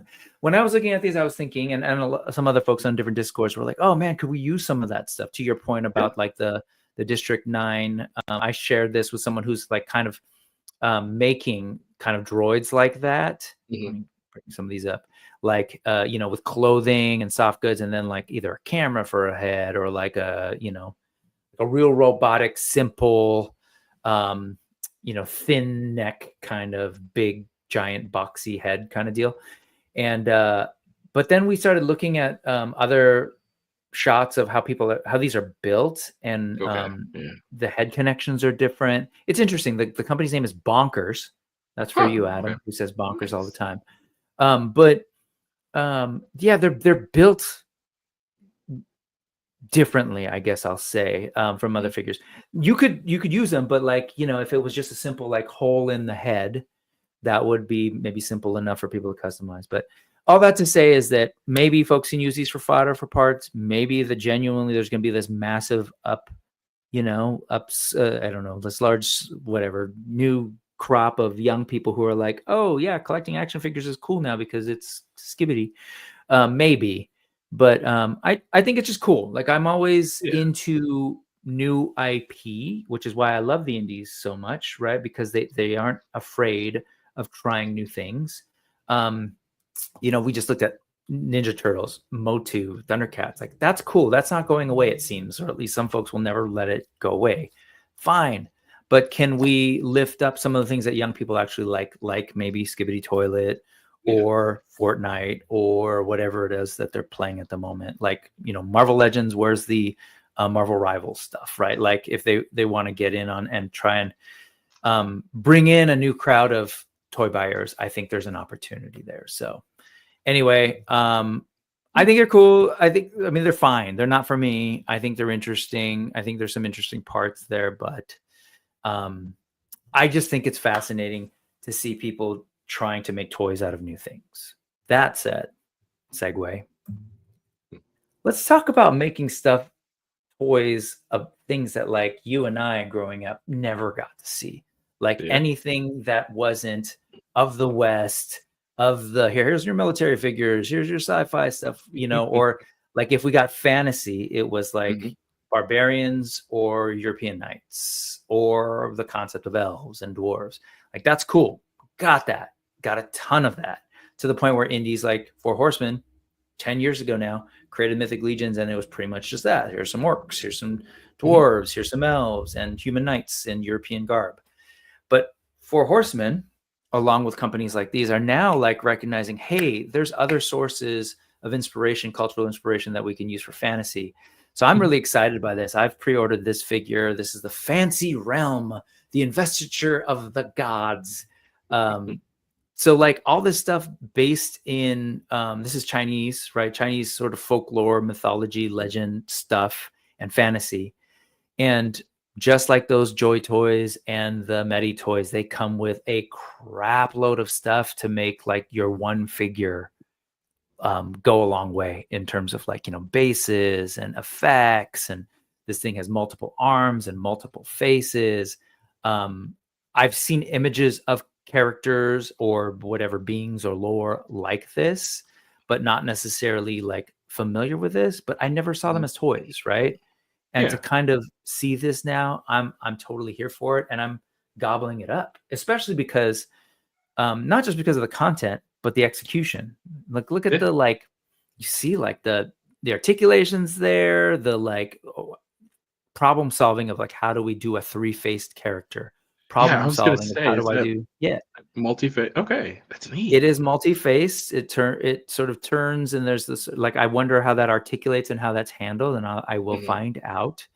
The multiple arms look really good. There's an attachment on the back. We've seen a lot of that before. But even this thing that this character's holding, it's like I'd see those all the time growing up in people's homes or in restaurants or whatever, of like, like Hindu type stuff. And I was like, yeah, that was never like an accessory that my figures would have. And I'm just like, this is so cool. Like, anyway, so I'm excited about this kind of stuff too. What are your thoughts? Did you see any of this stuff before I shared them with you? So before you shared it with me, no, not so much. I feel like I saw a couple of other figures maybe in the Discord, not this one specifically, which is really neat.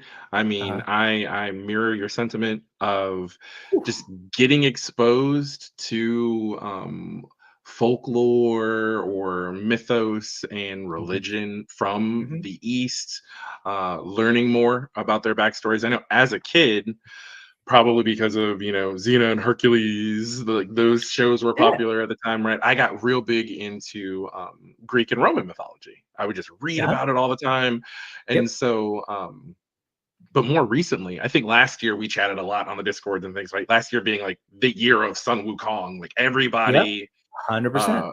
like you had Chinese born American, you had Four Horsemen doing it's not their Mythic Legion. Why am I forgetting? Figura Obscura, Sun Wukong. All sorts of other like third-party creators. I'm not sure exactly which one, that were all available via 5K Toys. Everybody was doing their Wukong, and I was like, "This is cool. This is awesome!" Right? Even I'm some such stuff a that nerd for it, Quip, that I could tell you every company that made a Wukong, but I won't. But anyways, keep going. But Yes, so Wukong is your Ninja Turtles. That's awesome. pretty much. but even to the point to where, I mean, I used to be into Dragon Ball, like growing up, middle school, like watching it before school, things like that. And like I had known, but then I personally started reading more about the Sun Wukong, like mythos and mythology, and even seeing like that connection. I was like, oh, this makes way more sense. He's got the expanding staff. He's riding clouds. Totally get it. And so my wife recently bought me, like upon request, like I was saying, hey, I'm interested in reading Journey to the West. She got me like the first volume of it. I don't know how many volumes there are, right? But just reading, getting a little more backstory, getting exposed to it, another hobby that I'm slowly getting back into, and who knows, maybe I mix it with some of the ZBrush skills that I'm building up for different environments. But being a dungeon master for Dungeons and Dragons, like telling stories and borrowing elements of stories from different places, so reading more on Journey from the West to see what elements can I incorporate into storytelling for coming up with some adventures for like my wife and my daughter as we're playing. So I'm always down to learn about more things. Representation does matter. I mean, this is just, again, if you don't know the backstory, this is just a cool looking figure. And that's like, that's really it right there want to for know. me too. Yeah, I really want to know if you could just turn the head all the way around, and it's just like different face sculpts, like the multifaceted portrait of getting that. I'm just really interested to see, okay, how is this made, and how do they articulate this, and how does it display from this angle? But it looks cool, and only for $5 now. I know that's a deposit, but it's that's a whole cool. other thing. Yeah, There's we just pay for so the much cool stuff rarity. out there. Yeah. If you're curious, full price, it's not so bad. The full price is going to be $35 for just the figure, and then there's different ones. There's like the deluxe that comes with a bunch of stuff, and so you see it, but not as bad as one would guess. $60 for the full-on stocked with like the multi heads, the base, and everything. But I'm all about it. I was trying to see if I could answer your question about the face. I've seen it in Instagram, but they don't show it here. But there is that, and it's not the only thing in the line. More recently, they did this. It's coming out of the sort of same line. We all know like goats. Goats are cool, but no, this is a cool like other character. but just because of time, I want to move a little bit quickly past it. But just to give you a sense, like they're building a thing, but beyond sort of like the folklore type stuff, which this is rooted in. I'm forgetting it's the investiture of the whatever it said earlier. Okay. But oops, that was not the right one. I'll come back to that. Yeah. This one. Okay, so check this out. This came out. This is this figure called the Cosmic Creations. It's the same company, Fancy Realm. But this is based on, while it's rooted in a lot of like sort of Chinese mythology-esque, it's a piece of fiction. It's what am I trying to say? Donghua, like what we would say for Japan, it would be like manga and anime. It would be like the Chinese equivalent. And so there is this whole show that is based on these characters, and these are the toys associated with them. And man, I was watching this review. I'm just like, yo, the sculpts on these are fantastic. The paint is. And so I went to kind of like, because I'm not familiar with the original property, and you can see they move like it's ridiculous. Is that is there a magnet on the end of that head? Do you know? Just looking at the flat, I'm just wondering how it all stays together. Okay. It's really cool use of magnets. Yeah, because Hero Toys does some of that as well. But you can kind of see like it goes through like the movement and everything, and it's all there. But what's interesting to me is the sculpt. And if you actually were to look at the source material, which I'll share here in a second. So here's a still actually from this video that kind of shows the face sculpt and everything. And you can kind of see all the detail that's going on there. So I was like, oh, I wonder, like, are they pulling from the original thing that was like really detailed? And so I looked at pictures of the show, the animated show. And this is it. It's like, it kind of feels like older CG in some ways, like almost like that Final Fantasy. That's what I was thinking. Devil May Cry vibes type. Yeah. Cutscenes. Yeah. Okay. But it's interesting to me, at least, like it's real softer, right? Like even the armor. And then this is sort of like the translation of that. So I think it's kind of neat to sort of see how that's all happening, because again, I'm a bit of an outsider. My students, like I've got a lot of students, Chinese students and students from Hong Kong, Taiwan, who are all about this, and they're always educating me about like, what are you watching when you're not supposed to be watching? But what are you reading? What are you watching? And they're like thinking they're in trouble. It's like, no, dude, like tell me about this. I want to know about it. And they're like, oh yeah, this has been going on for years. This is like episode 100, whatever. And I was like, oh my God, there's this whole other realm of cartoons and comics that I don't know about. And a lot of them are kind of like this like this is essentially what I could tease out is like, this is the equivalent of their fantasy. This is like something like a Lord of the Rings to them, or, and there's so many of them, and it's now neat for me to see them being translated into action figures. If I can, like this one's all sold out in a lot of places, but if I can source it, I want to get this figure because I want to know about it. I think it's again part of the angle of like, yes, as you say, like representation matter 100%, and that just by its existence, this could potentially get somebody interested or even just tolerant and open to other things. I think all of that is excellent. But even just from a creative nerdy standpoint, like if you're looking for something new to get into and you've like heard the same kind of stories based in the same kind of worlds, like this is a whole other place for you to like geek out and figure out, right? Even from like, if you're the type of nerd who I know a lot of these guys who are like, oh, that's a scabbard, not a whatever hilt, and getting real deep into like, this is horse tack, not blah blah blah. It's like, think about all the new weapons you could learn about, and like, anyway, that to say, I just think it's really cool. I was excited to see this toys. Like you can kind of even see like everything here is wired. It's just interesting to me that we are at this point now where there are toy makers and toy companies everywhere. And we're getting a lot of toys, particularly from overseas.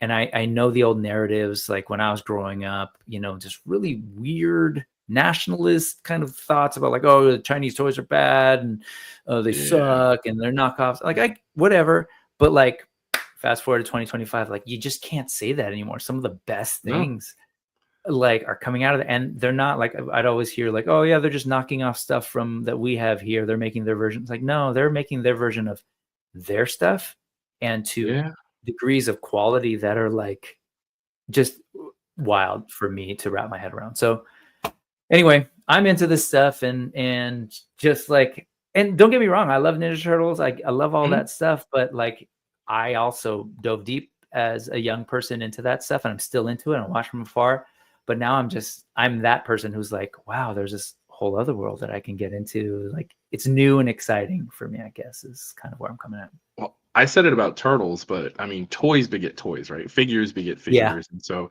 even the fact that that xenophobic or myopic stigma associated with import toys is kind of dropped, especially with I mean, what's the most premier toy line that you can think of? I know, at least off the top of my head, generally speaking, for the common collector, I think it's Hot Toys, right? And Hot Toys started off as a third-party creator, and then eventually they started to get the license through the skill that they showed in the crafting of their figures. And so the quality is there. I think way more people, at least in the sections of the community that I frequent, are way open to this sort of stuff. And so even though I'm not familiar with it, again, you like it, I love it. It's just toys beget toys. So yeah. Totally. I think, and I appreciate that thought. The other piece of that, you're using Hot Toys as an example. That's 100% true. And that we see a lot of folks still trying to do that, like do some unlicensing, do some unlicensed Warcraft, get some attention, do other toys. And that's what trips me out about like this company doing these. It's like they never did that. They just started off. And granted, you always hear these sort of like, I understand where they come from, but there's these sort of like things that are just sort of said in toy circles as truth. Like, oh, they're all one company. They just, they changed the name. And it's like, I hear that. And there are actual instances of that. I prefer to actually be objective and say like, well, what's really what? No, I get you. Lingjihan is Medi Toys, is Hero Toys. They're not necessarily also Mithril Action. I hear people sort of say, so like, I'd like to be as factual about it as possible.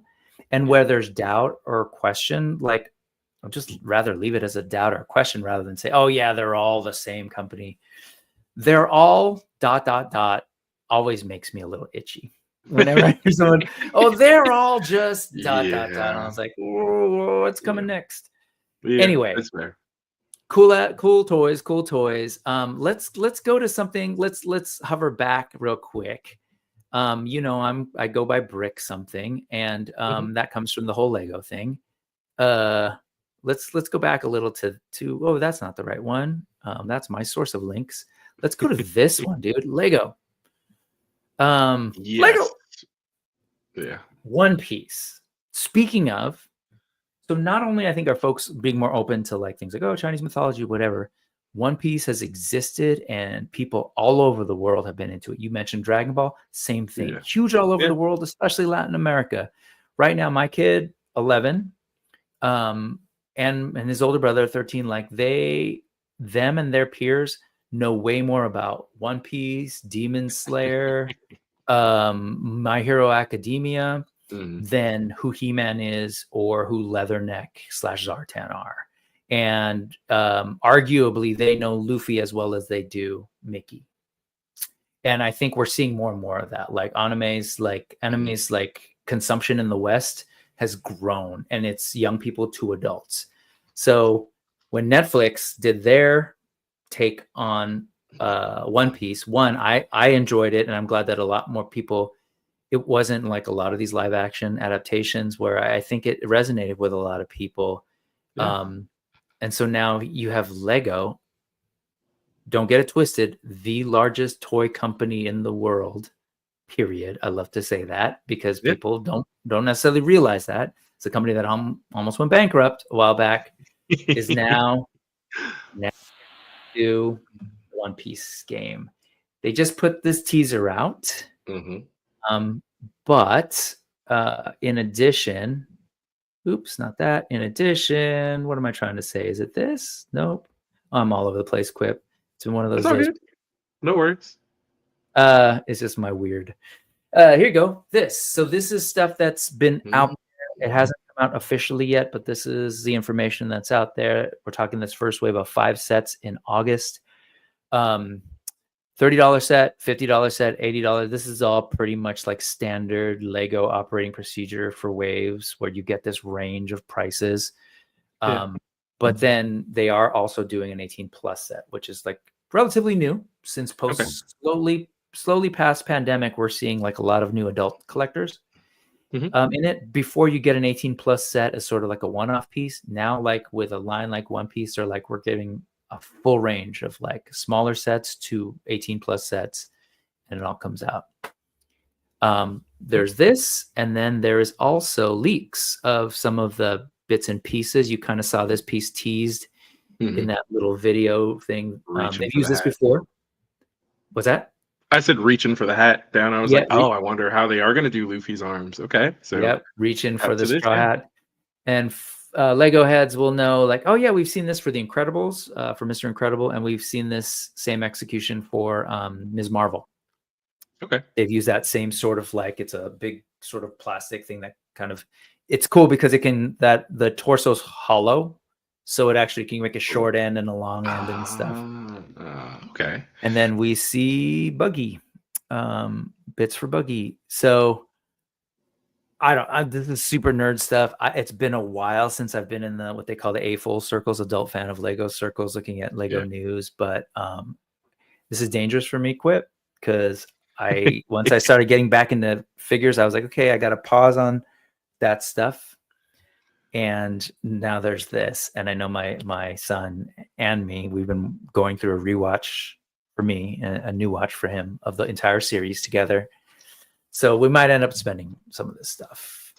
Okay. What say you about these? Any reactions, thoughts? So, as Jay pointed out, just the arms for Luffy is kind of like squeeze from from the origin line.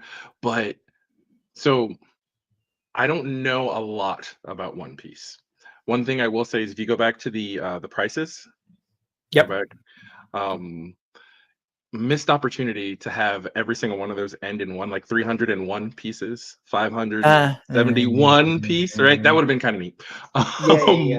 But one of the things that I have always loved, like two lines of the classic Legos, right? Of most adult AFOLs will mirror the sentiment, is the Knights line and the Pirates line, and also the Space line, but really the Pirates line of the different ships and things that they could build. And so the potential here for One Piece, for them to rehash some of those designs or bring out some of those seafaring vessels, like the rafts, or larger ships. How do you build out the minifigs for people to man those ships, the different characters that they can introduce to the line or throughout the life of this line? There's a lot of potential here.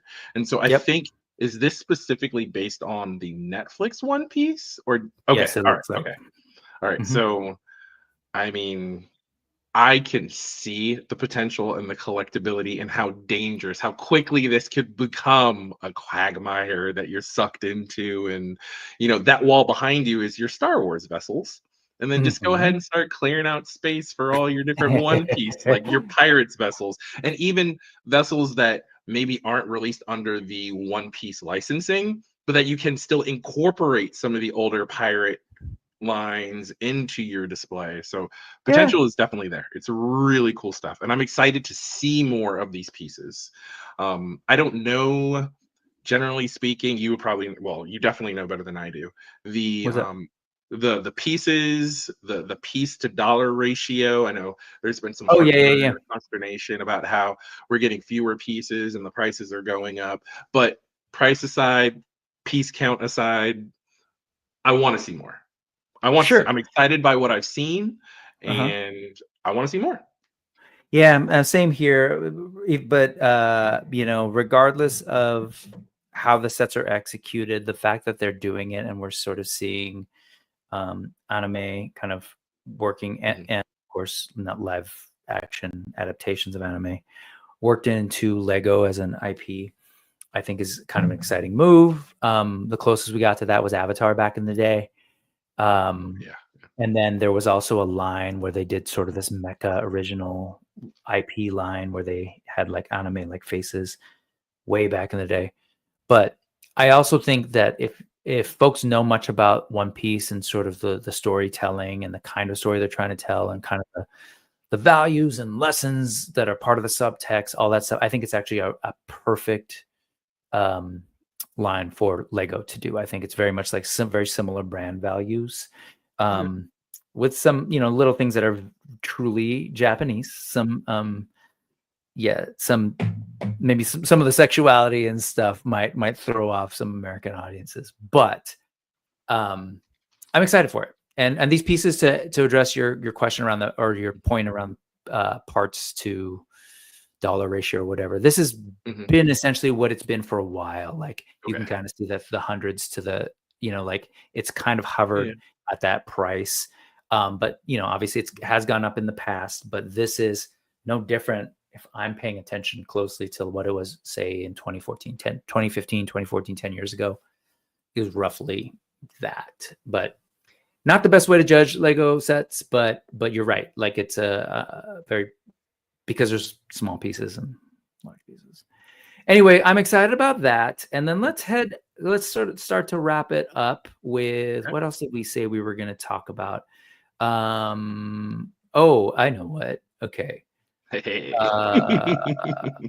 We'll do this first, and then we'll close out with a kind of look forward.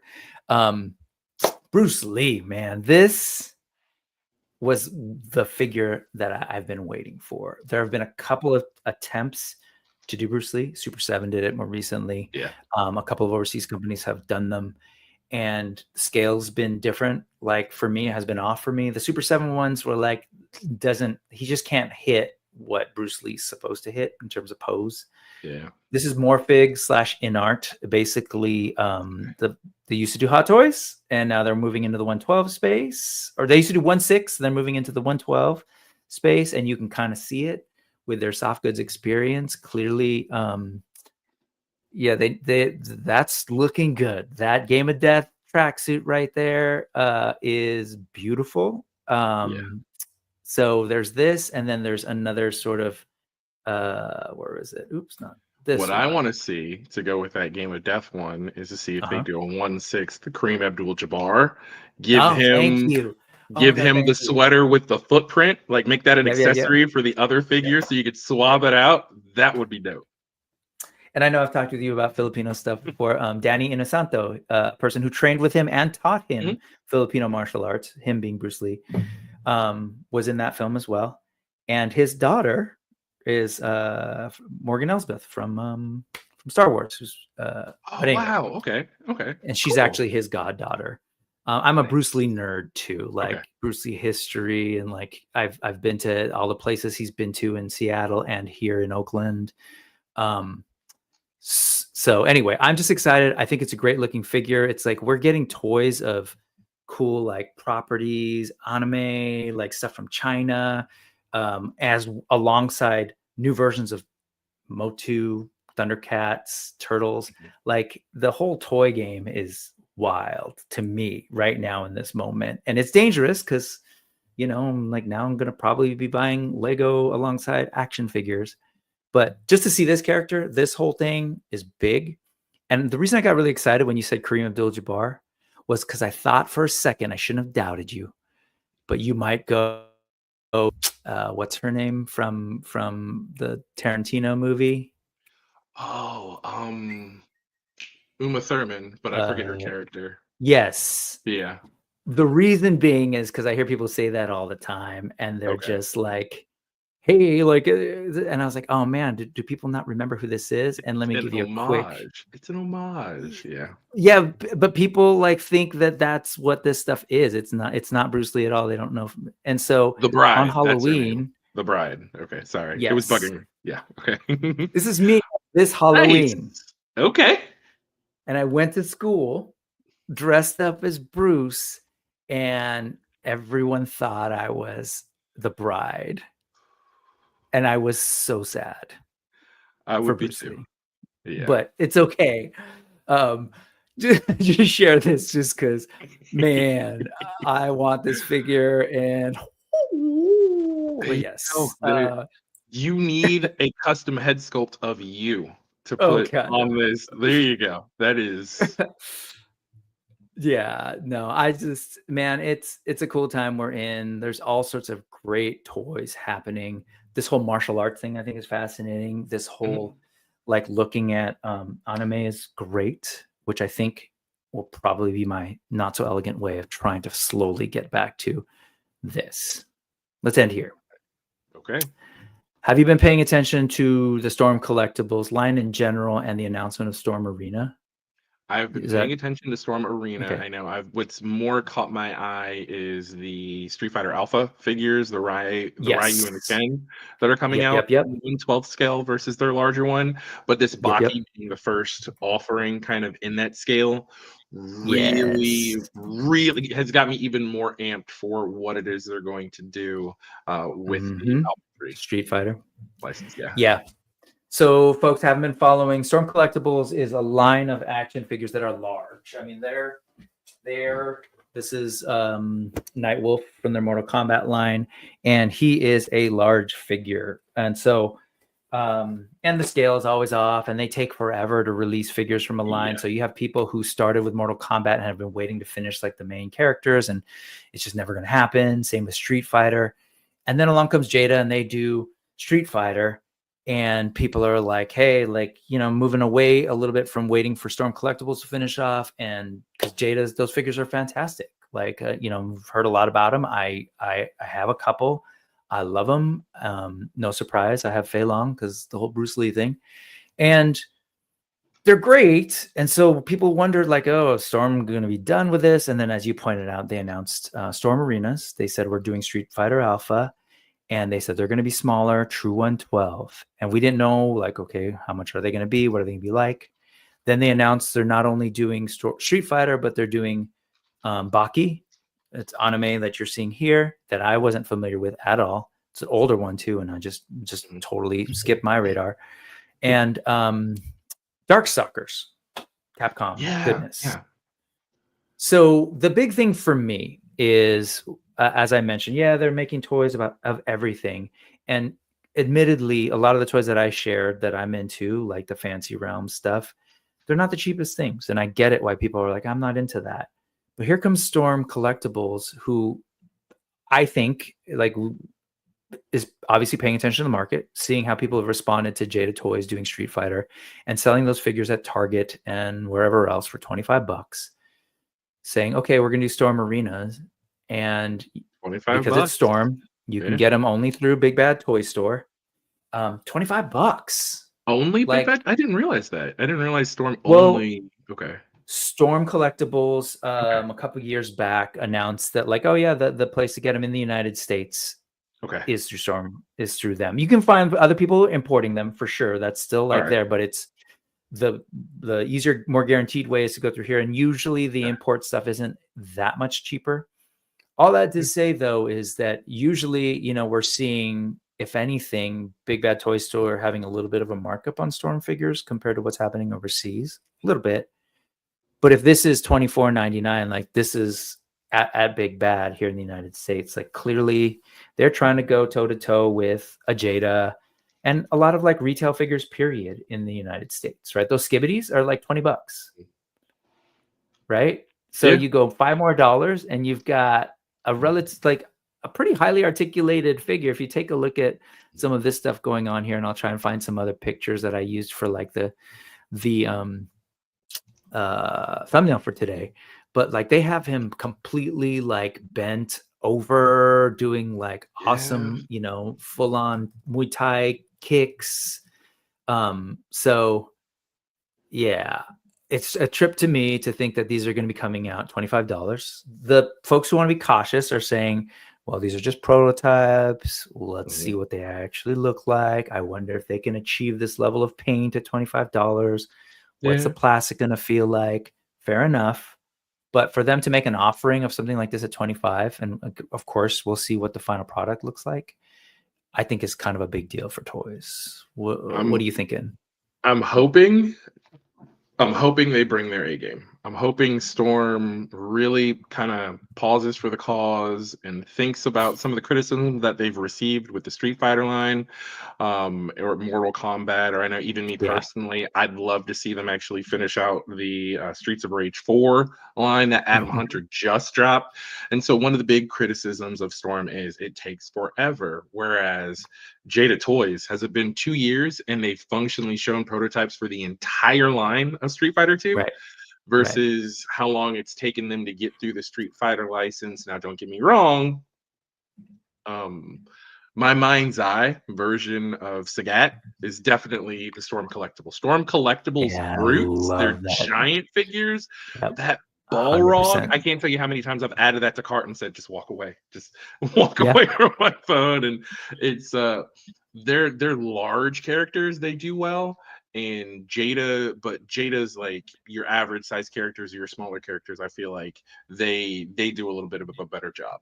Now at that $25 price point, right now, that's direct competition with Jada. And while Jada wants to finish out Street Fighter 2, which I personally appreciate, that they picked a game, that they're sticking to it. They're like, hey, we're going to get all the characters, different variants, player 1, player 2, even a few more color variants, right? Of every single character in Street Fighter 2, but they're not dabbling in anything else, even though the chats, I've been in those chats, hey, are we going to see Darkstalkers? Are we going to see, Captain Commandos under Capcom? They're also doing the Mega Man. Are we going to see like Strider Haru, right? All sorts of characters that a lot of people are looking to mix and match with their Marvel Legends to kind of get a Capcom Marvel versus Capcom display going. But looking at their arena line and hearing that, because when I first heard, okay, Storm's going to do Ken and Ryu, it's all right, whatever. Oh, they're going to be 112. Well, that's interesting.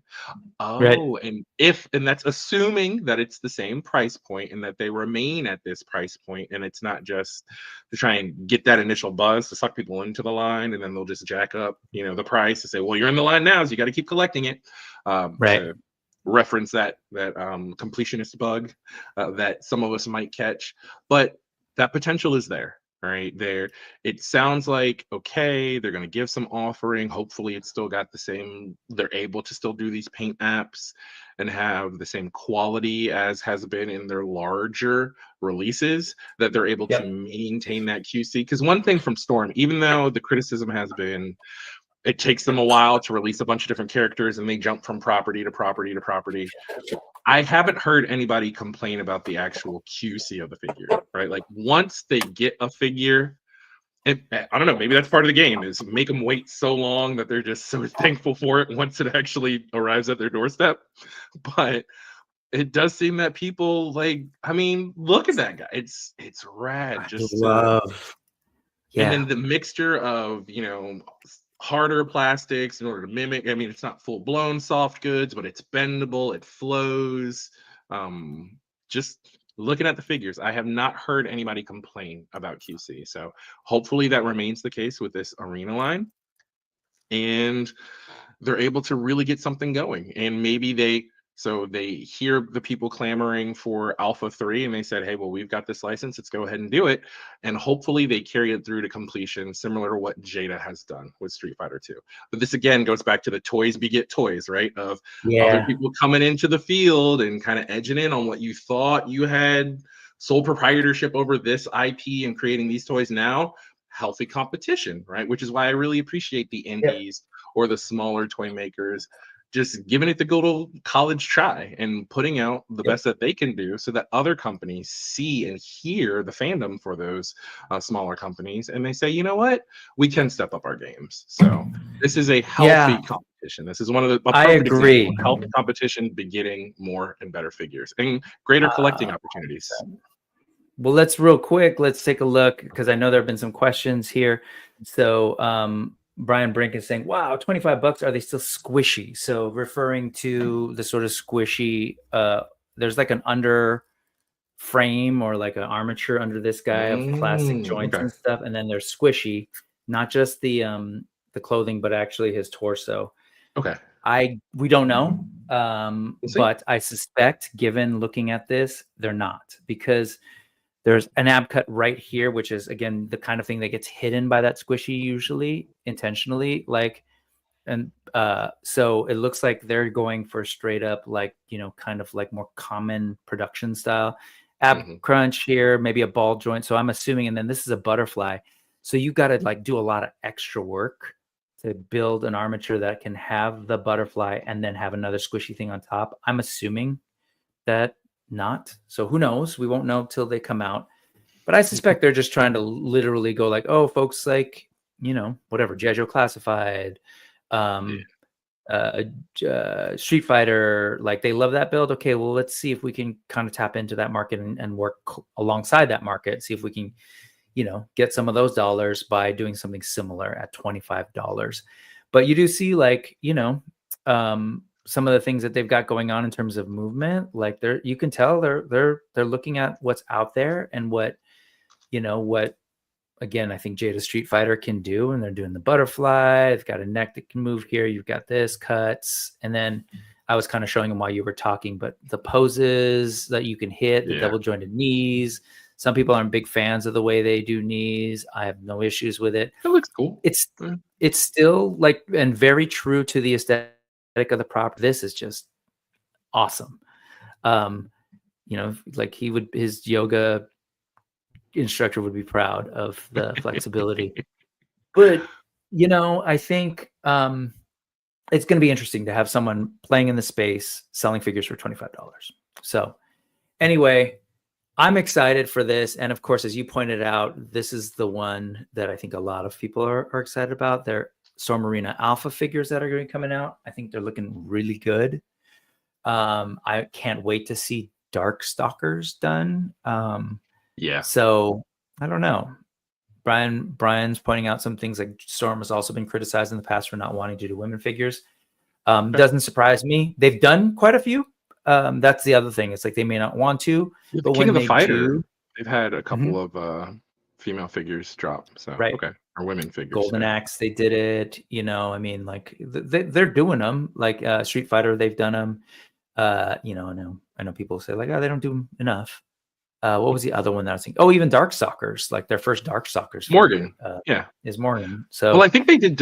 Wait, is Morgan in the arena styling, or is that more like their the Morgan that you've been seeing is in their Classic Storm collectibles. Okay, but they did announce that they are doing that IP in Storm Arena, but they haven't shown anything yet. Brian saying it wasn't so much them being like a McFarlane saying women don't sell, but that they just preferred to make male figures. Not sure. And speaking, Moisley's pointing out, what's up, Moisley?